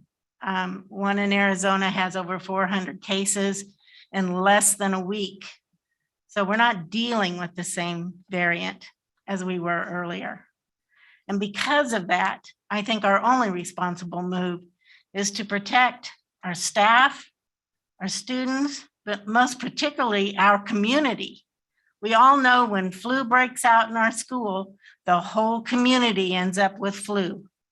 And that will happen with this variant, in my belief. And so I do believe that we mandate masks for visitors, students, staff, anyone who is around our school buildings. I believe that that needs to happen, and I believe we can put in mask breaks. And I agree with my colleagues that we can figure out a way to make this work, but we must start with masks, and we can revisit. Thank you. Thank you. I want to acknowledge everyone who came to speak and to share their opinions on what, where they stood. I think I can relate as a parent, wanting to make sure that I have total control on where my students are and their safety. I think everybody here considers many of these students as their own kids. These are all of our kids, and we all have worked and put in lots of hours, teachers and administration and, cafeteria workers, us here on the board, and everyone with the same idea, which is let's try and make sure that kids have as normal possible experience as possible this year. We saw the effects of kids at home and studying virtually, and it just was very tough. It was tough for lots of individuals, for our ELL students, for special ed, for those on IEPs. And so we have to do everything possible to make sure that we can keep our kids in the classroom. That's where they thrive. And I think we've become aware, if we didn't already know, the special relationship that our teachers have with their students, and the way that they're able to engage them and keep them, get them motivated to do the work that's necessary. But that can only be done in the classroom. And so I think I just want to acknowledge and make sure that individuals know that we encourage, and I think it's important for us to have a space for those who might not agree with this particular decision, that you are welcome here. We will certainly earnestly listen to you. In this particular situation, we have to make sure that kids are at the forefront and that their safety of students, teachers, and staff is foremost in our thoughts. So I do support a masking this school year. Any other comments? And Reverend Williams, if I may say, sir, while you all will decide on these 3 different items, math and athletics and fine arts, there's one reopening plan on which to vote. But as you're deciding and making statements about where you stand on each of those issues, the one reopening plan is the action item that is listed, sir. Do we have a motion? On the reopening plan? Yeah, on the reopening plan. Yes, Mr. President, I move the plan be approved as presented and grant administration the authority to make any additions or modifications necessary for clarity, ease of use, or to address additional matters that may arise as conditions and situations change. It's been moved. Is there a second? It's been second. Any further discussion? Sir, if I can interject one item, as principals I know are on the screen, on that reopening plan, that 3 feet is what's listed on the reopening plan currently. We do want to mention that because within the reopening plan, at times you may see 3 to 6 feet just because of the spaces within buildings. So we have the CDC guidelines listed. However, if we want to have art, music, and PE and reclaim those spots in certain areas, like lunchrooms and other areas, that 3 to 6 feet distance would be kind of that range in which is posted as we intend to have back that normalcy for those other areas. Just want to mention that. So as we make adjustments to the plan based on those matters, we just want to make sure that's stated here, as I shared with the principals I would state. That's consistent with CDC guidelines, though, I believe, right? They say 3 feet, right? They do say 3 feet. I mentioned that in part because at lunchtime, the CDC guidelines, which when we look at that, the 6 feet when you're taking off your mask and having lunch is also listed. And so as we look at lunchroom spaces and gym spaces, if we would like for our students to have art, music, and PE, and principals will be spacing students as far apart as they can. But do note, previously the plan or the statements have been 3 to 6 feet for that reason. So you see that range in those areas. Thank you for that clarification. Yes, sir. Mrs. Bowley. And I believe the CDC is still saying that we can unmask when we're on playgrounds, outside, for music or anything of that sort. Is that correct? Yes, ma'am. And for the purpose of the public, just very briefly, we'll just click on that mask part for the CDC on our website. So on our front website, it shows CDC guidelines. I do note Dr. Morrison's question about the Shawnee County scorecard. So we do have that ready for him. We did hear his question, and so we certainly can share that as well. So on that front page, we're just going to go to the mask portion of the CDC guideline. And actually the Shawnee County guideline mirrors it very much in many ways.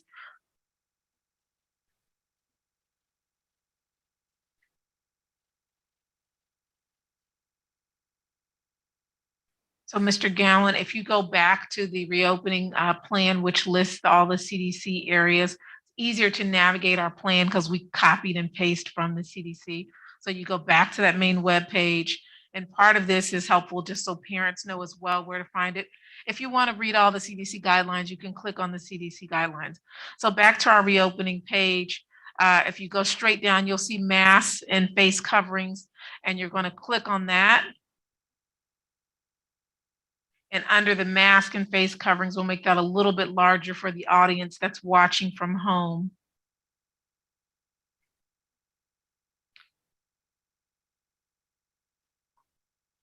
And the outdoors mask can be taken off, and that print is still just a little small for me. So there are several bullets there in terms of the additions. That fully vaccinated people wear masks for indoors. We've talked about that. The recommendation, I'm looking at the third bullet for fully vaccinated people who have, it talks about our exposure and quarantines. I'm going to skip down to the indoor-outdoor. The CDC universal indoor masking for all teachers. And I'm looking for that outdoor piece on our under that section. So if we kind of go right back on up, Mr. That was where my question came from, because I wasn't sure I saw that outdoors we could still unmask.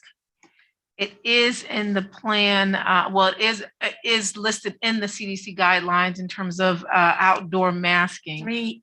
Oh, he moved. Indoors. Yes, where did I see it? Outdoor transmission is very rare. Yes, So it's in ma'am. that top paragraph there. Yes, ma'am. All right, and we'll make that a little bit larger. So the primary route of transmission for COVID-19 is respiratory. Mask and face coverings are among the most critical to control and reduce the risk of spreading.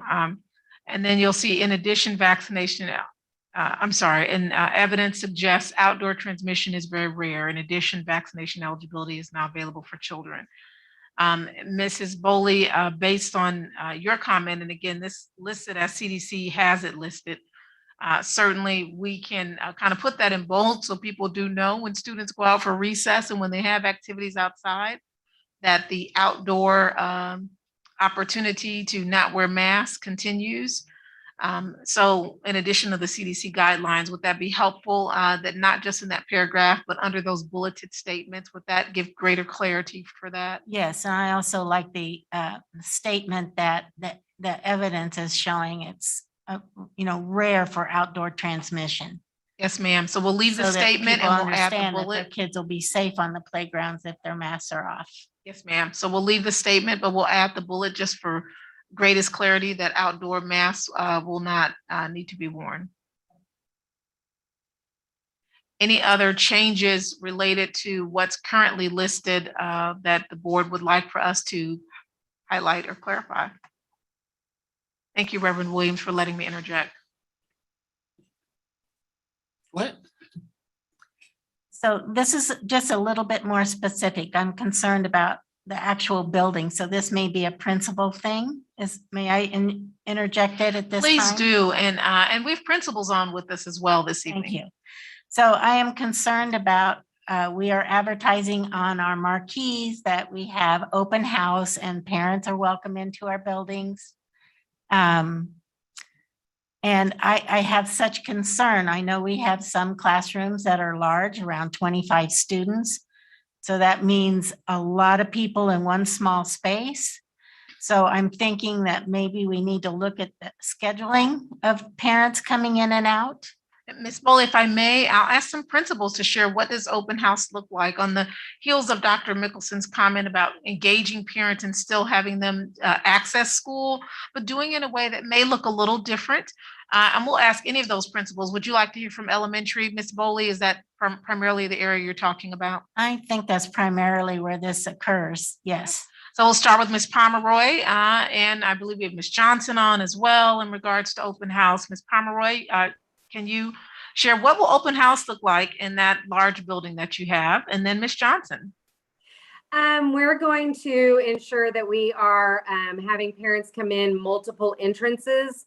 In the past, we've all kind of come in one door back there in the west parking lot. And so we'll make sure that we've spread that out and intermediate families going upstairs and primary parents staying downstairs.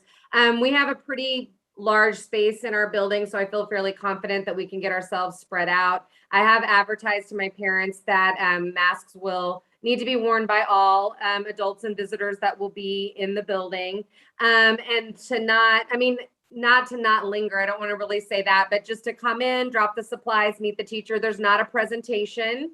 There's not really a need to stay for a prolonged period of time. My staff will have flyers and brochures to introduce themselves, things that can be easily picked up about busing and any other information that they need to have, so that they can just come in, meet, drop supplies and go. And so there should be a pretty good flow to the evening.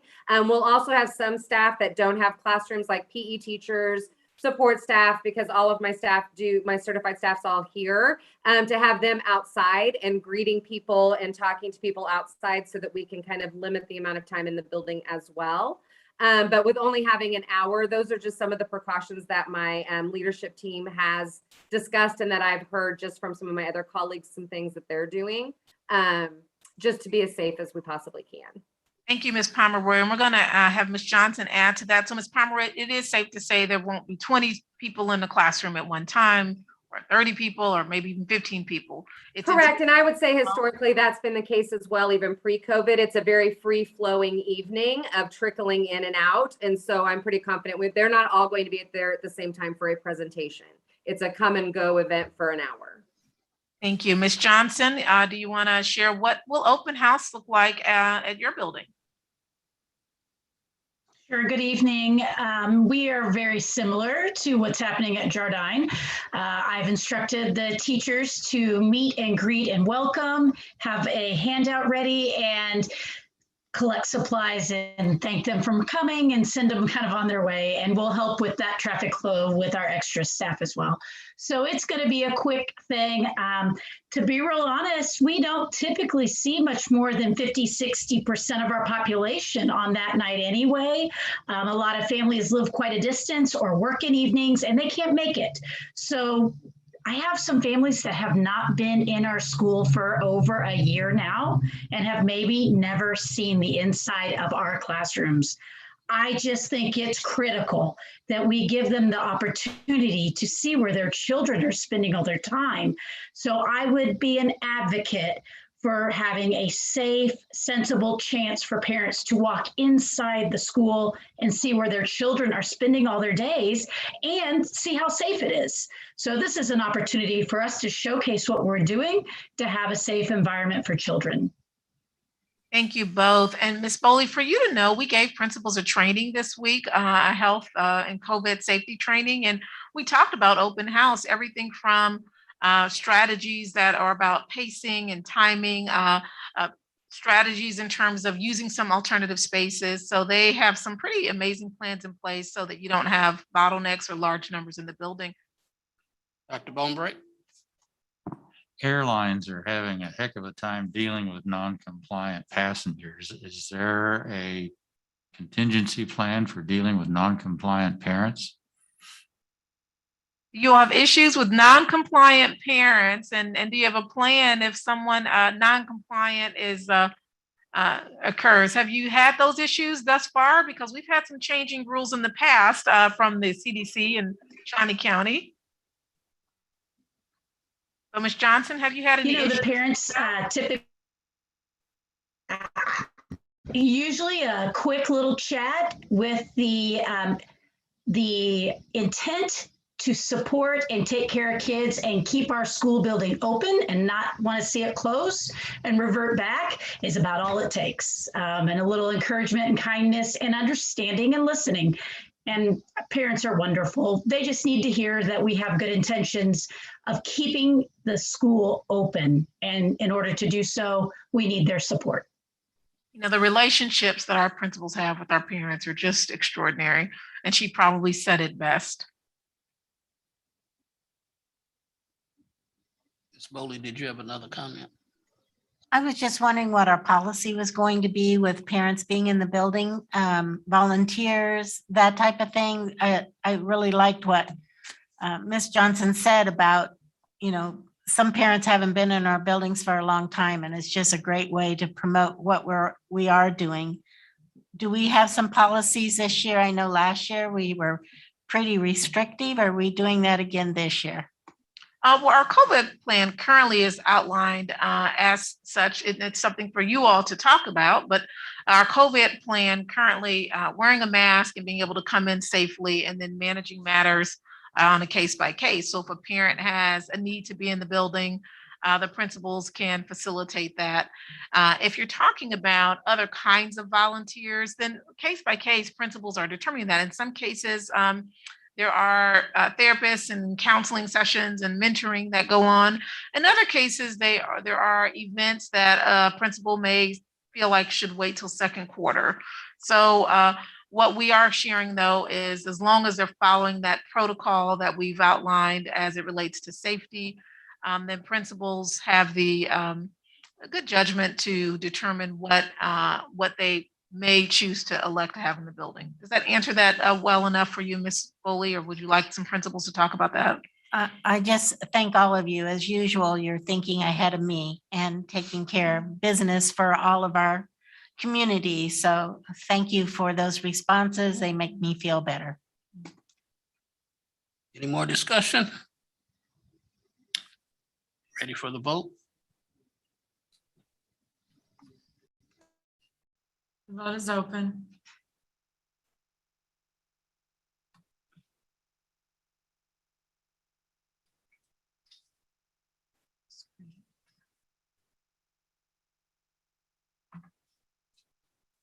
Thank you. All votes are in and the motion carries unanimously. Okay. President Williams, I know you're going on to the next action item. Ms. Wallace did share that she did put no masking requirement outside while we were talking, so that is updated on the website prior to your vote. Thank you. And Reverend Williams, sorry, I should have brought this up when we were still discussing. What about the sneeze guards? I don't recall seeing that in the reopening plan. If a student or someone would like a sneeze guard, they can ask for that. If a teacher would like to utilize that, they can ask for that. However, what we have found, and Ms. Votter is on with us, our nurse coordinator, is that sneeze guards have not been shown to be highly effective. And as a result, that is not something that will be standardized across the school district. However, anyone that would like a sneeze guard certainly can grab it, and we have them sterilized and ready to go if someone want to use that. Thank you. Ms. Potter, did I say that correctly, or did you want to jump in on that? Yes, ma'am, you are correct. And the Shawnee County Health Department has also said that the plexiglass in place is not a highly effective prevention of transmission, because the vapors and the aerosol can go around those plexiglass shields. Thank you. Yeah, I'm glad to hear that, because just some comments I heard and some observations I made as well is how they would get dirty and it was hard to like see through them, see the smart board, and then students having to carry them around. So anyway, I'm happy that that will be a choice. Thank you of for whether or not asking that. to use it. Reverend Williams, may we answer Dr. Morrison's question? I see he's up there looking and we want to make sure to pull up the Shawnee County scorecard as he asked that at the beginning. And we again do recognize that question. We just were getting to it. So we have it pulled up on our screen. We're just going to go ahead and share it for the public as well. It was released today as it is released every Thursday. In the yellow. Yes. We will be having a vaccination clinic on Monday. And as we have that vaccination clinic on Monday starting at 12 o'clock, this will be our 8th vaccination clinic in the district. And people can still continue to pre-register. So the KDHE, the Kansas Department for Health and Environment, can and of course, those that are vaccinated now have opportunity to take advantage of the modified quarantine. If they're vaccinated, they may not necessarily have to quarantine. And certainly as the mask adjustments are made in the future, they can benefit from that. So we're hoping to see a number of people continuing to get vaccinated and being of service in that area. We thank KDHE for making that possible for us.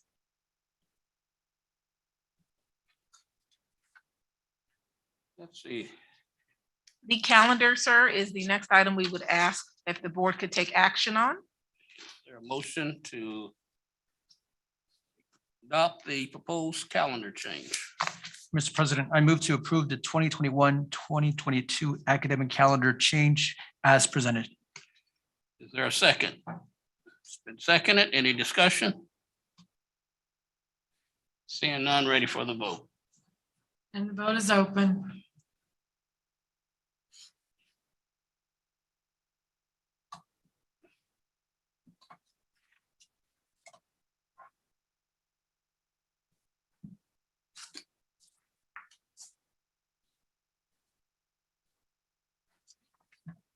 Okay, all votes are in and the motion carries. Okay. That brings us to board comments. Dr. Bonebrake. I just wonder how long we'll be doing a Texas two-step this year, but we're allowed to change our mind. Politicians do.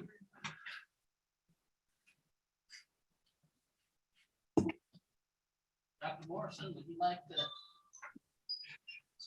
I want to remind everybody that there are other viruses out there besides COVID, and I've got one. And so I'm going to leave this meeting right now and go to bed. So thanks to the rest of the board for this discussion, and we'll see you hopefully in 2 weeks. I hope that you get well real soon, sir. Thank you very much. Nicholson? Just very briefly, I enjoyed the convocation this morning, Mr. DeAndre Hicks. On his worst day, I hope to be able to speak as well as he does on the best day.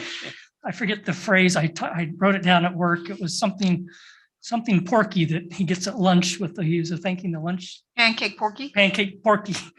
I've never heard of a pancake porky, but I loved the image that it caused me to think of when he said that.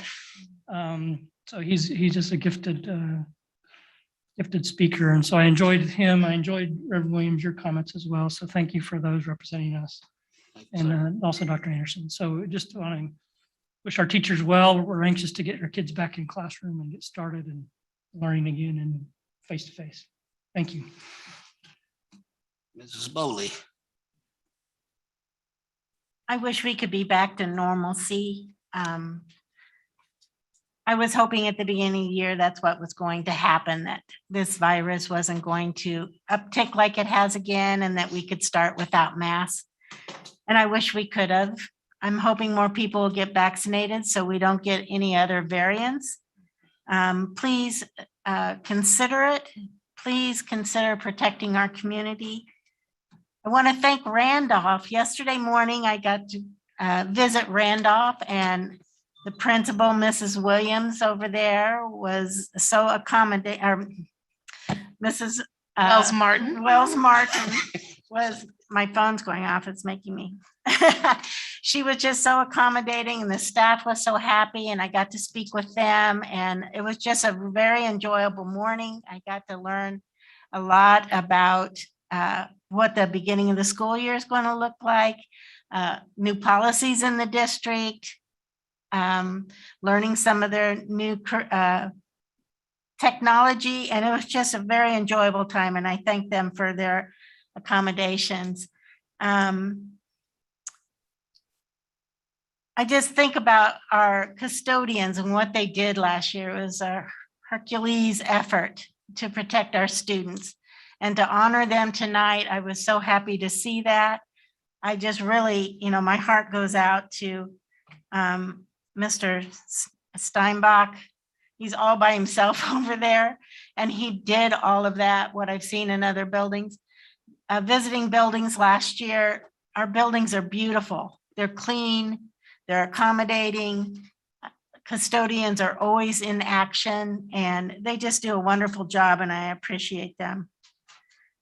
I wanted to go, I was the same way with Mr. Hicks this morning. He's just so inspiring. I'm going to miss him because he has been in speaking to our teachers for several years. And one of the things that really struck me, he said, because you did, I can. And I feel the same way about our board.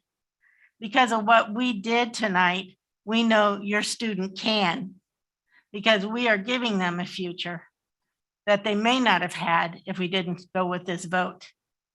And I know people don't totally believe that, but I do in my heart.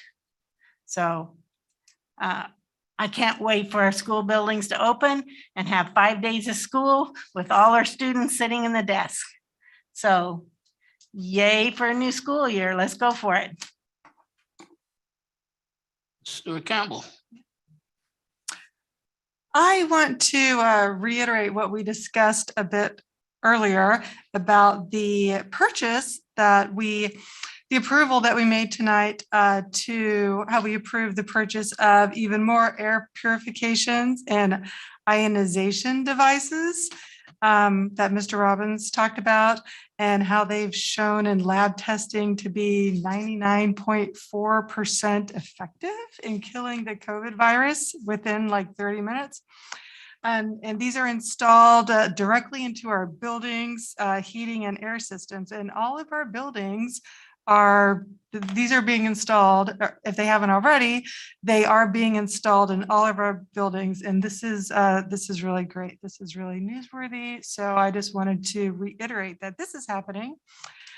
I too watched the convocation today, and I'm really excited about this school year, and that we're going to be in person, and so everyone's going to be wearing masks. That's okay. We are in person, and that's where the most effective teaching and learning can occur. So I'm really excited about that. And so my son's going to be at Topeka High, and he is already feeling like a Trojan because of all the summer opportunities that TPS offers. He's been doing sports, and he was at band camp tonight, and he's done drumline performances, and high school hasn't even started. And I just love it that we do so much for our kids in the summer. I want to welcome back all of our veteran staff, and a big warm welcome to our new staff, and thank them so much for choosing Topeka Public Schools. And finally, I just want to say to those who are listening that our COVID decisions are really difficult.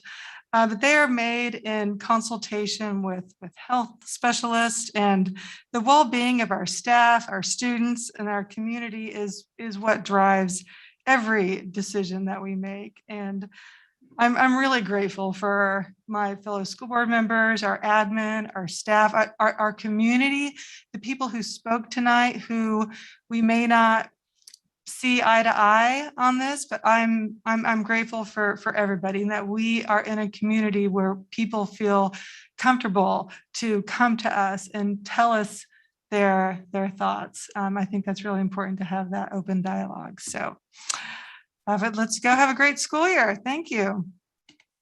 Munoz. No, I'm excited about having a new school year. I know my kids are excited to start school. They're already talking about how they're going to get ready. We're practicing going to bed earlier and getting up early. That takes some adjustment for them, and so we're starting early. I'm grateful to our teachers who are getting ready. I want to acknowledge that we put this decision off from July 15th, and so that makes it really tough for a lot of individuals, particularly for teachers who have to get ready and have an enormous job to get prepare for students who are going to be in their classrooms. And so it's made it tough for a lot of individuals. Sometimes leadership means we have to create space to be able to hear from lots of individuals, and we have heard from lots of parents, and we've heard from our local health department and lots of other organizations. And balancing all of that information together, make the decision we think is best. And so that's what it boils down to. Other than that, I look forward to New Year again, as I said, and I look forward also to visit when I can more schools that I haven't yet had time to visit, and help support our teachers in whatever way we can. Okay, well, I want to thank everyone for I think a very productive meeting. Since the last meeting, I attended a board leadership workshop at KASB. I was so excited about attending, I showed up a day early, thinking I was an hour late, but that's another story. I'm looking forward to the school year. I disappointed that the convocation was virtual again this year. Me and my wife, we watched Jackie Gleason reruns, and I had my best Jackie Gleason impression prepared for an in-person welcome back. So I have to use that for another day. What you doing now? Now with the mask on. But I think that's it. Everybody stay safe, healthy. And I'm looking forward to first day of school when we welcome the students back. There's nothing else for the good